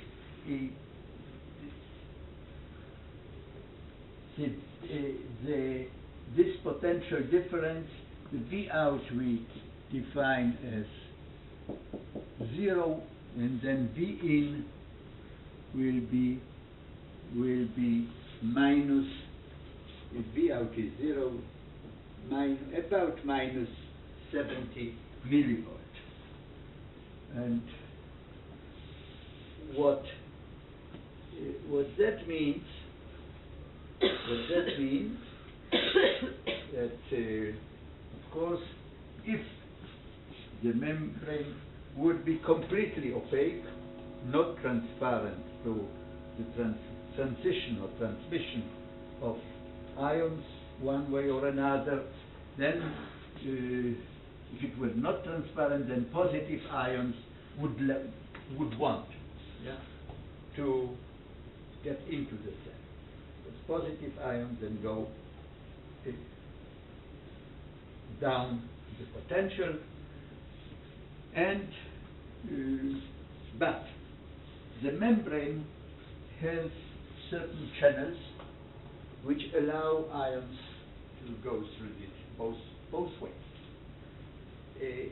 And these channels generally are selective to different types of ions, and the existence of these channels makes the membrane a device which has a resistance. There is a conductance because ions may go through both ways. And there is a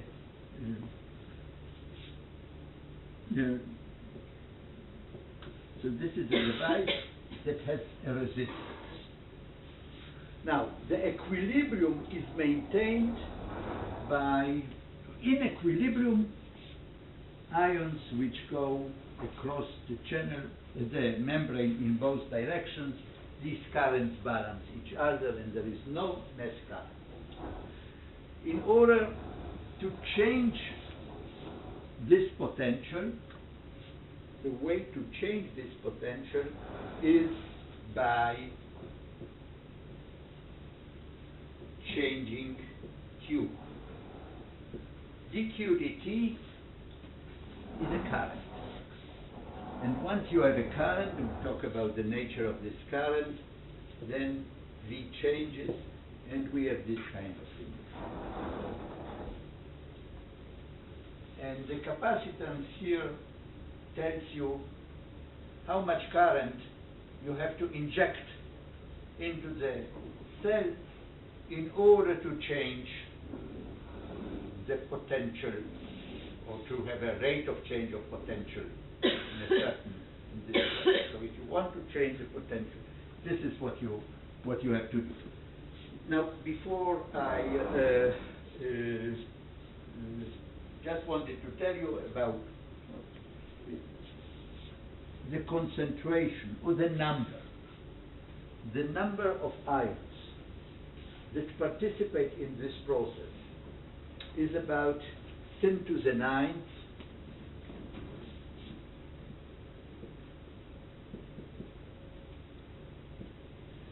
but this in turn is about 10 to the 5th to 10 to the minus 5 of the total number of ions in the cell. So there is a tiny fraction of the ions which participate in this process, in this balance. Now, what determines the current across the membrane?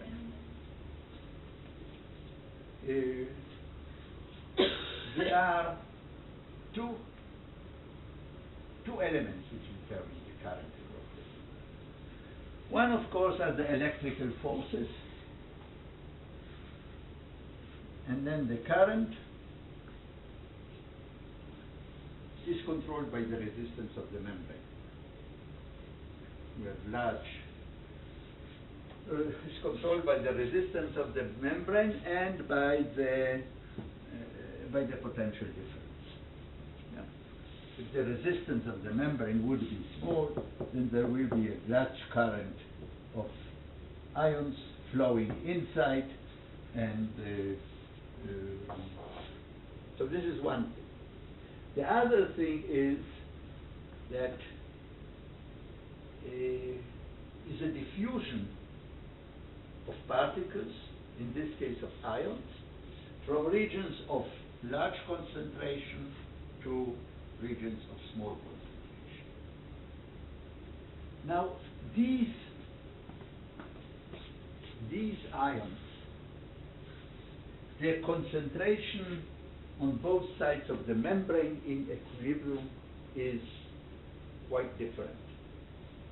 There are more this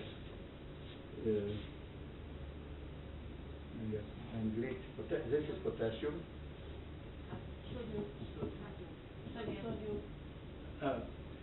So there's more of this inside than this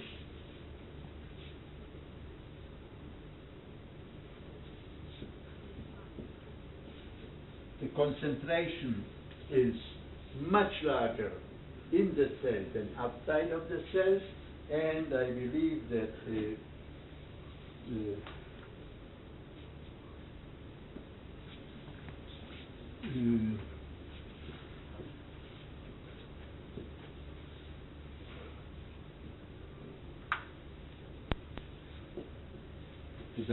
thank you. That here the concentration is much larger outside. The difference in concentration is maintained by certain ion pumps, which cost energy, and these are the subtleties which I completely ignore, but which are very well understood. So the dynamics of this flow is quite complicated. But you see, in order to prevent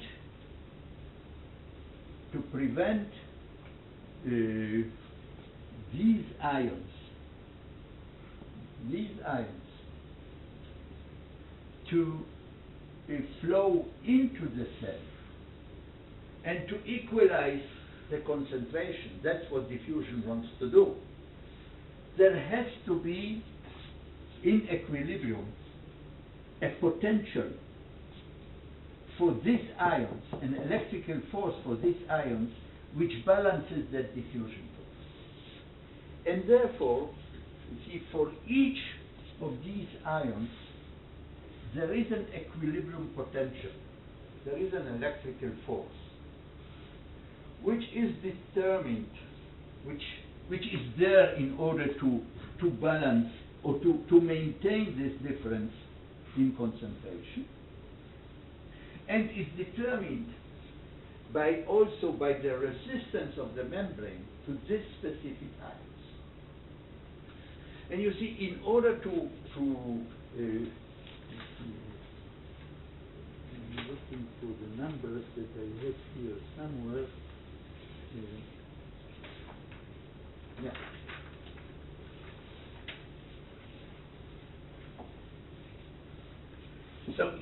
So in order to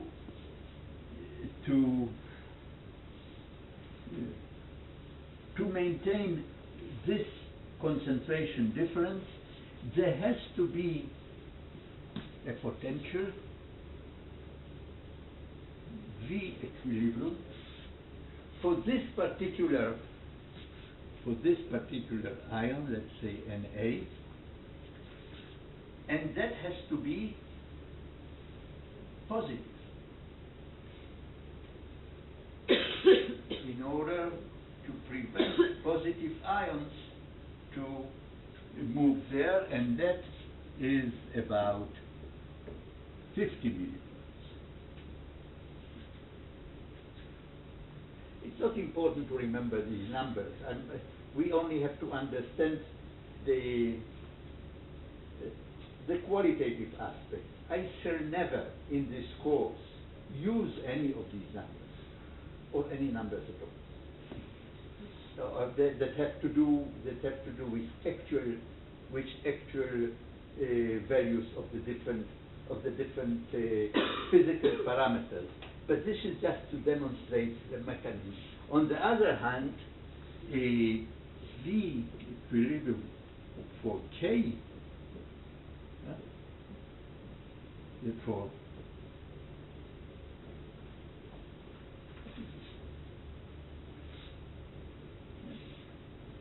that has to prevent positive ions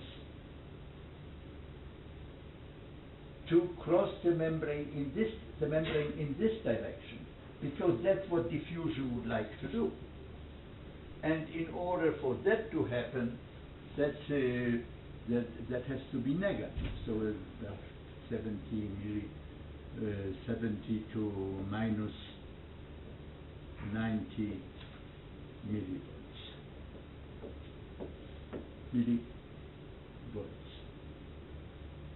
And likewise for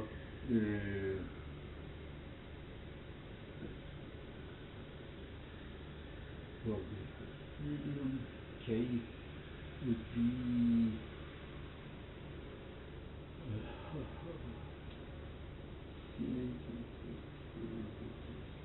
8, and again this has to be positive, and it is about 150 millivolts, and chlorine will be again negative because the concentration of chlorine in the cell is larger than outside of the cell. It's about minus 60 millivolts.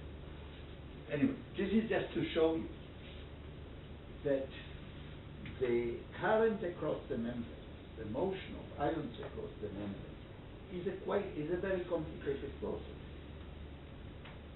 And the dynamics of that current is described by certain models with a number of coupled differential equations, which take into account also the dynamics of the opening of the channels under certain conditions, of the closure of the channel. But as I mentioned to you and emphasize again and again, we ignore all that. I am just putting this here to demonstrate a certain qualitative aspect of the electrical properties of that. So you see, this is in equilibrium. And in equilibrium, the overall current in equilibrium is, the overall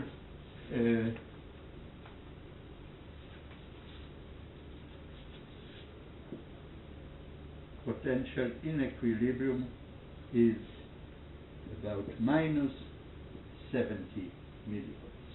Once you are in equilibrium, you can measure the potential difference, the voltage across the membrane, minus 70 millivolts. And now we want to know what happens when you are away from equilibrium. How can you be away from equilibrium? How can you drive a cell away from equilibrium? If you leave it by itself, Electricity. by Electricity. injecting current. You can put an electrode, you can inject current. Or you can inject current from the outside, or you can inject current through synaptic junctions that connect that neuron from that connected neuron with other neurons. So we'll have in our network, when we construct networks from that, we'll have two sources of current. One will be the internal network current from other elements, and then there will be an electrode. Or there will be input from other groups of neurons which we do not specifically now take into account, or from other regions in the cortex. So now, so this is the current, and now we'll have the following. If you have that, you have the current C dV dt will now be the sum over all the ionic channels, all the ionic currents. And for each current, there is a certain resistance or a certain conductance. And C dV dt, the current here, the current will be, the ohmic relation between current and potential V is IR, or the current is 1 over R V, and that 1 over R is G. This is how we define conductance, and this conductance is specific for every neuron, for every ion. So what we'll have here is that C dV dt will be equal to the sum over I GI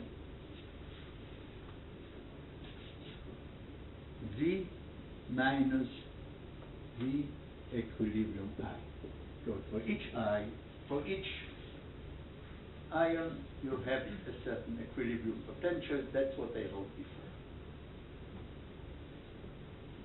And this is the equation which describes the cross-membrane current of a neural cell. And so if we want to treat it properly, we have to take all those parameters into account in solving this equation, such an equation. But I told you that already here, what I write already here, I ignore a lot. So let me now take the next step of simplification. And let me assume that there is a certain, that I can represent these four components of the current just by one, which is G, V minus V, and that's denoted by R, and R here stands for the rest potential, potential Hanoch. So nothing happens when the neuron is resting. Yeah. So you're assuming G is constant? Here, yes. but this is not the case, because these channels, there is a certain dynamic in these channels. They close and open depending on other parameters.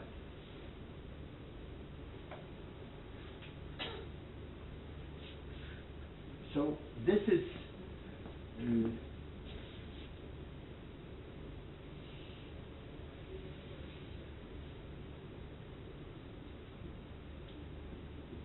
so this is what we have here. And sorry, I want to be more. I didn't want to write it this way because I want to be careful about the signs. There are certain signs that we have to agree upon. We have to agree what we call a positive current and what we call a negative current. A current, and we should make that agreement once for all. But before that, this is the membrane current. And this I now approximate by the membrane current I now approximate by this single term. And now I would like to write the equation. And we shall define the current as positive when positive ions move into the cell, and negative when negative ions move out of the cell. And so if we now write the equation C dV dt, then we have two components of the current. One is the external current that we write as I external. Negative is when negative ions go out of the cell. It's negative. No, we do not have negative ions. We have positive ions. Positive. So our charges here are positive. Okay. We are not talking about electrons or anything. We are talking about the positive. We have this chlorine. So you are right. If for chlorine it will be different. Sorry. Yes. But the definition is when positive ions move into the cell. This is what we inject by the electron here. And now it's easy to convince that here we have to write a minus sign, because when you see positive moves into the cell, then dV dt is positive. When positive ions move into the cell, then this minus 70 millivolt becomes less minus. It's higher. Yeah? So you have to think a little bit about it. So you see, when V is larger than V equilibrium, then positive ions move out of the cell. When V is smaller than V equilibrium, then positive ions move into the cell. And so to assure that defines a positive, an increase in dV dt, I have to, this comes with a minus sign, this comes with a plus sign, and if you want me to explain it again, I will use the same words, and this is simple. You have to sit a little bit and look at this, and you will be in a few minutes convinced that after I have defined the sign of the current as I have defined, then it is clearly that this is our equation. So we have an equation which we now have to solve, and this is C dV dt, and what do I mean by solving? Which is minus, now, G is 1 over R. So if I put this 1 over R here, I multiply it by R, so I have minus, so I don't need the minus now, but I have the V rest minus V plus R I, when, let me drop the E now, it's clear that by I mean E stands for what? E external. So I, we have, From the electrode? what? What do you mean external? From an I external put an electrode into, and then it is something which I control.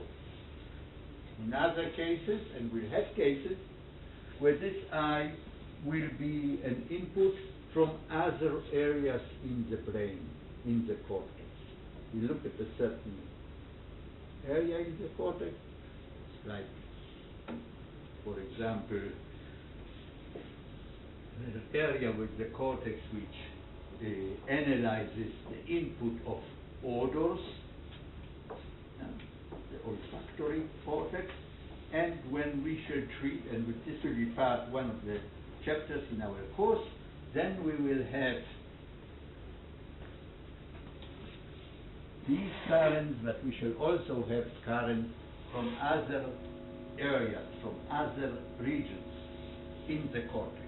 So this is the equation, and now we would like to know how such a neuron, this is not a network yet. Keep in mind, this is a single neuron. And I'd like to explore several properties of that single neuron through that equation.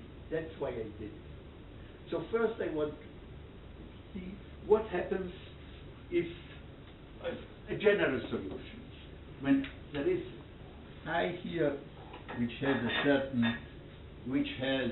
a certain time dependence, and I can immediately write the solution, and let me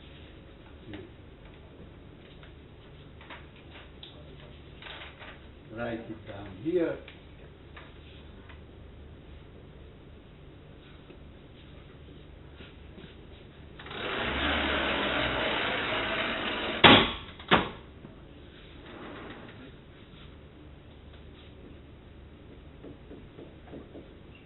Vt means V. Let me just write it, and then I'll say a few words. Many of you have seen such solutions of linear differential equations. Some of you have not.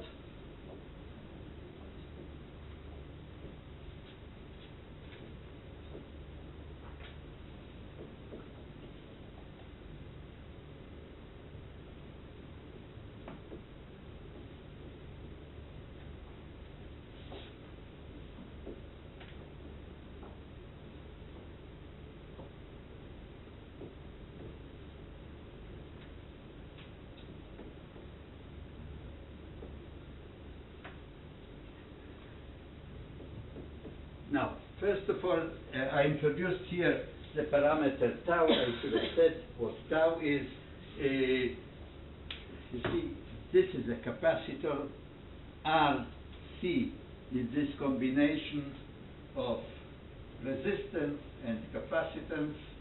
This has the dimensions of you cannot believe that you haven't. Time.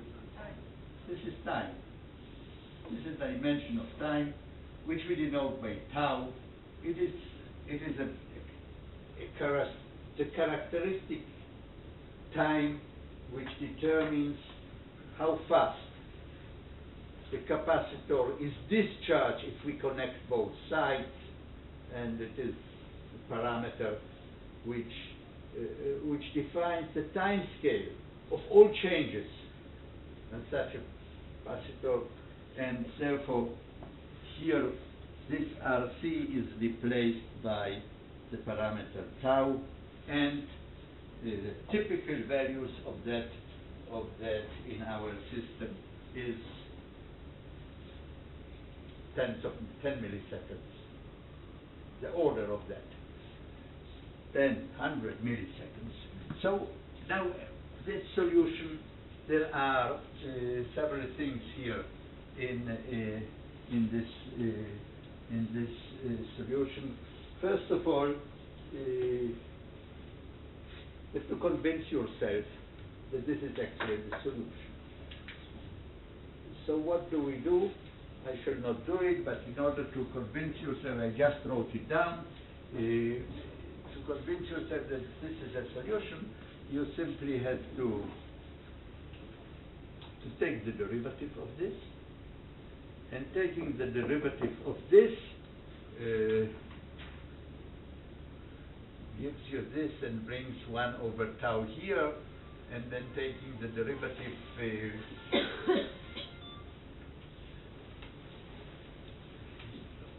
and then taking the derivative of this.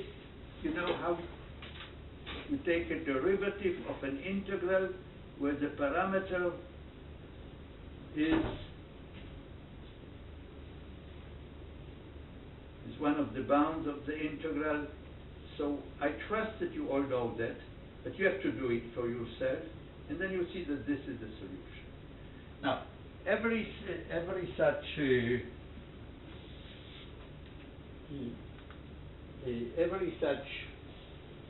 solution of a linear differential equation depends on an initial condition, and the initial condition is denoted here by b at time 0, and that is something that is not given, it depends on the system. Every such general solution of a linear differential equation, this is a linear differential equation, it has what we call a transient term, a term which disappears if we wait long enough, and then that term. Now this term here, you see, if we look at this term here, you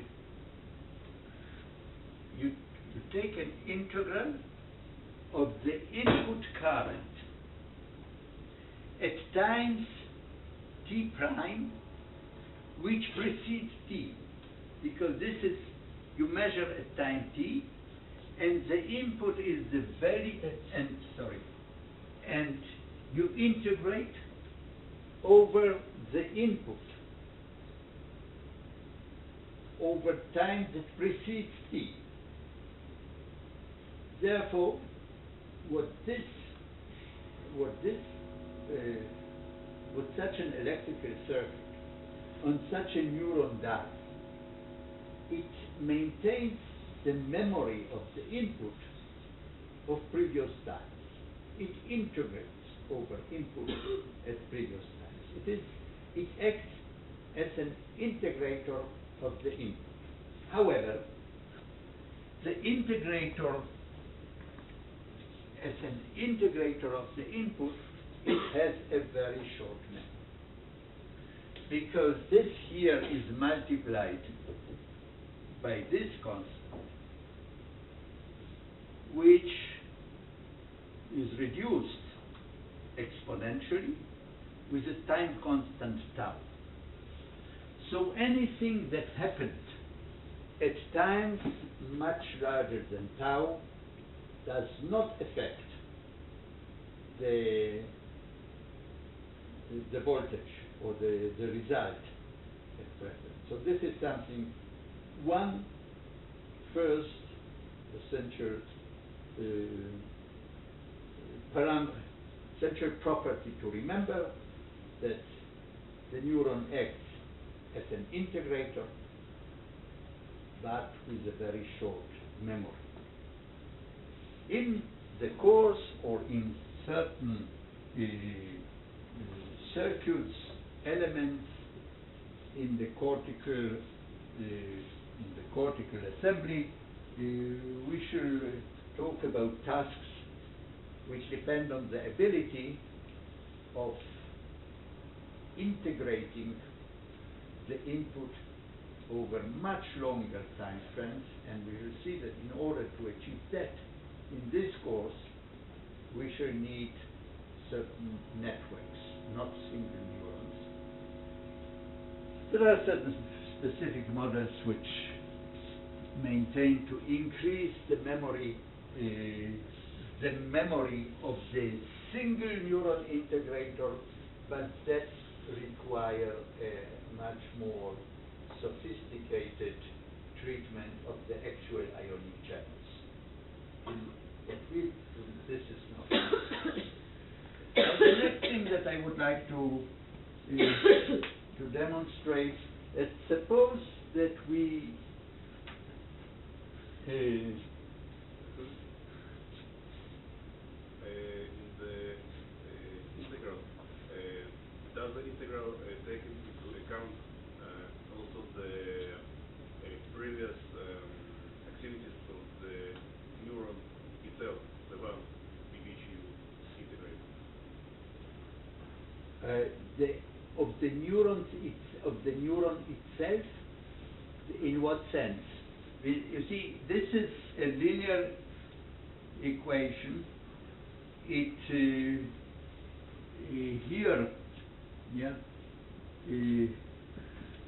v here appears at time t, so does it.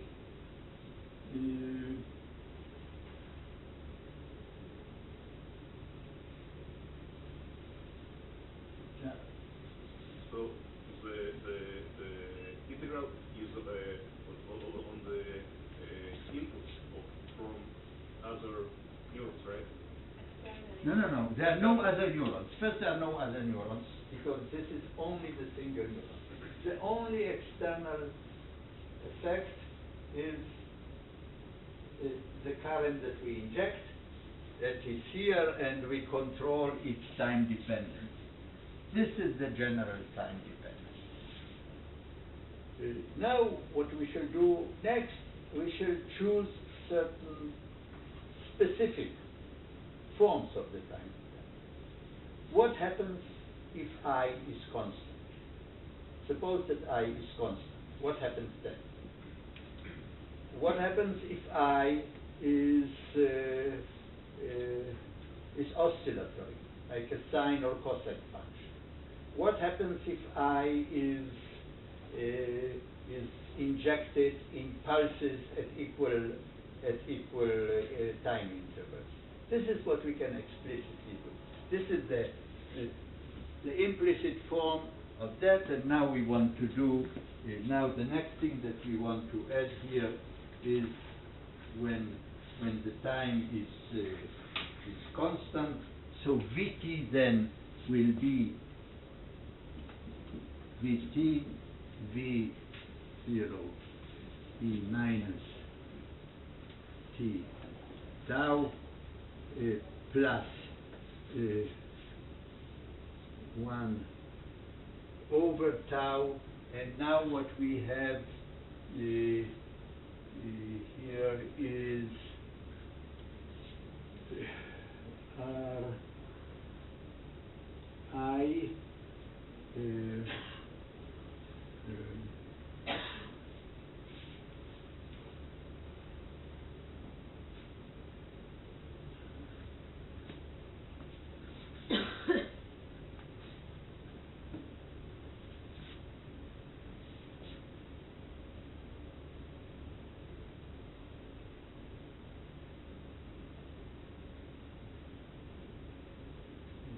let's see if I mark V0 Ri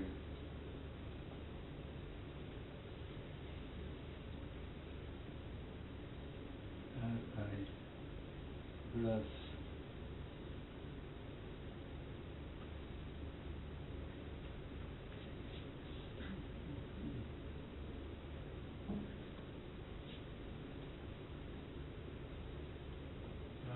I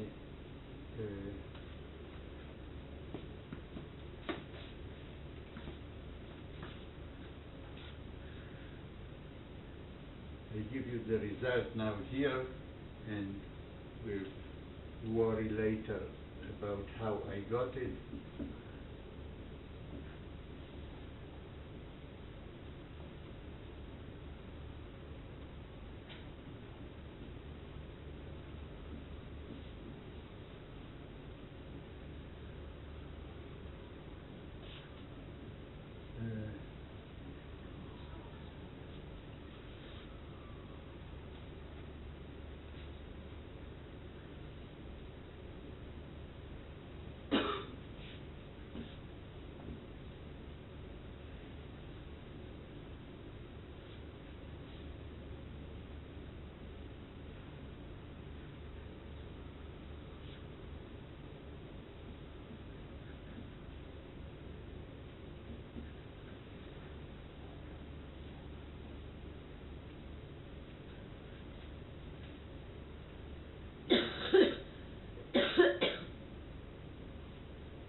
V, I, the current is constant. sorry, The current.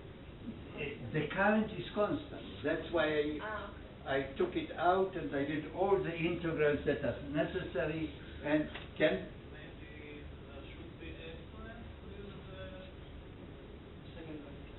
It should be what? Exponent. The second term of upper. No. No. This is no. This. No, the second term.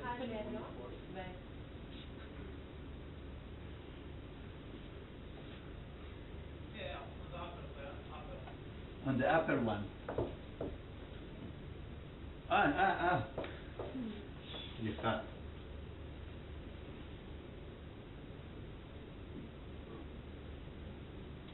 Okay, that you can easily verify that this is what it is.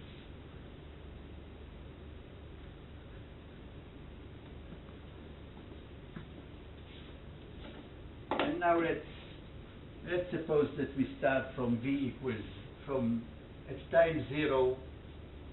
Let's assume that v is equal to 0. We shall also later assume that even Vr is 0 because it doesn't matter. These are constants which we can assume that they are 0. And what we then have is that Vt is essentially Vt is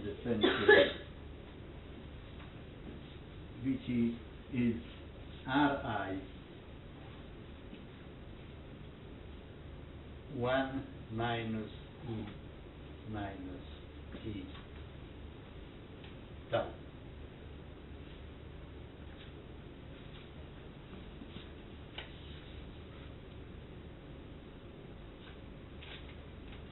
And what that means is that if you start from 0,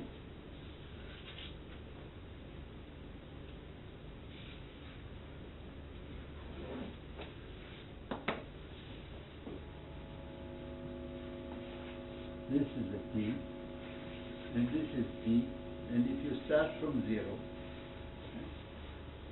you, at first, T equals 0,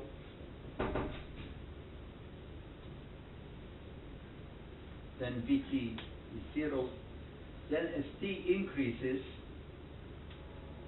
Vt increases until at large T, this drops to 0 and you reach a certain limit Ri.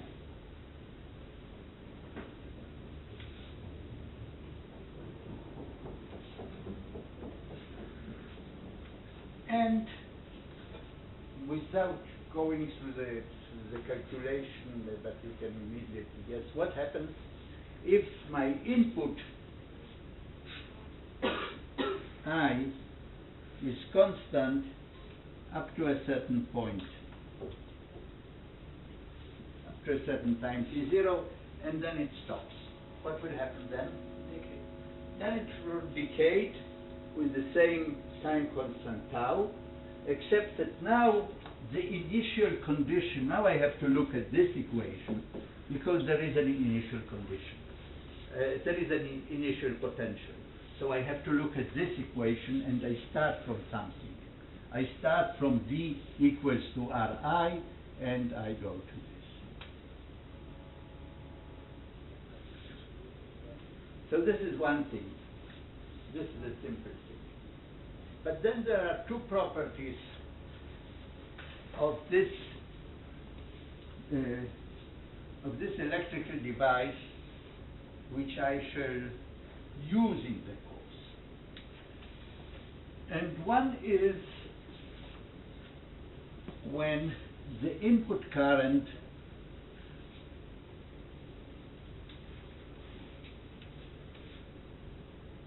I of t is I0 cosine omega t. an alternating current with a frequency defined by this omega. And the reason that this is a generic case and not just something very specific is that every function of time, every I of t, every input current I of t, I can decompose into its components. These components are called Fourier components. Now, I don't know how many of you have been exposed to that or know that I of t or any function of t can be written as a sum or even an integral of such a omega cosine omega t d omega, and also similar terms with sine omega. This could be an integral, this could be a sum, depending on whether this function is periodic or not. But what is important for us is that the system, that our system, if it's a linear system, its response to every component, to every term with a specific omega, we have response to every term, and the response to the whole function is the sum of the responses. Therefore, for us, it is enough to understand how the system responds to an alternating current defined by a single frequency. And once we have that, we can plug it into here. We can perform the integral, and we get the following result, that in this case,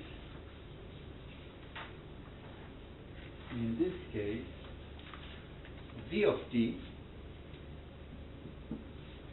if I wait long enough and all the transient components of the solution have already decayed, then this is simply r I0 cosine omega t minus c divided by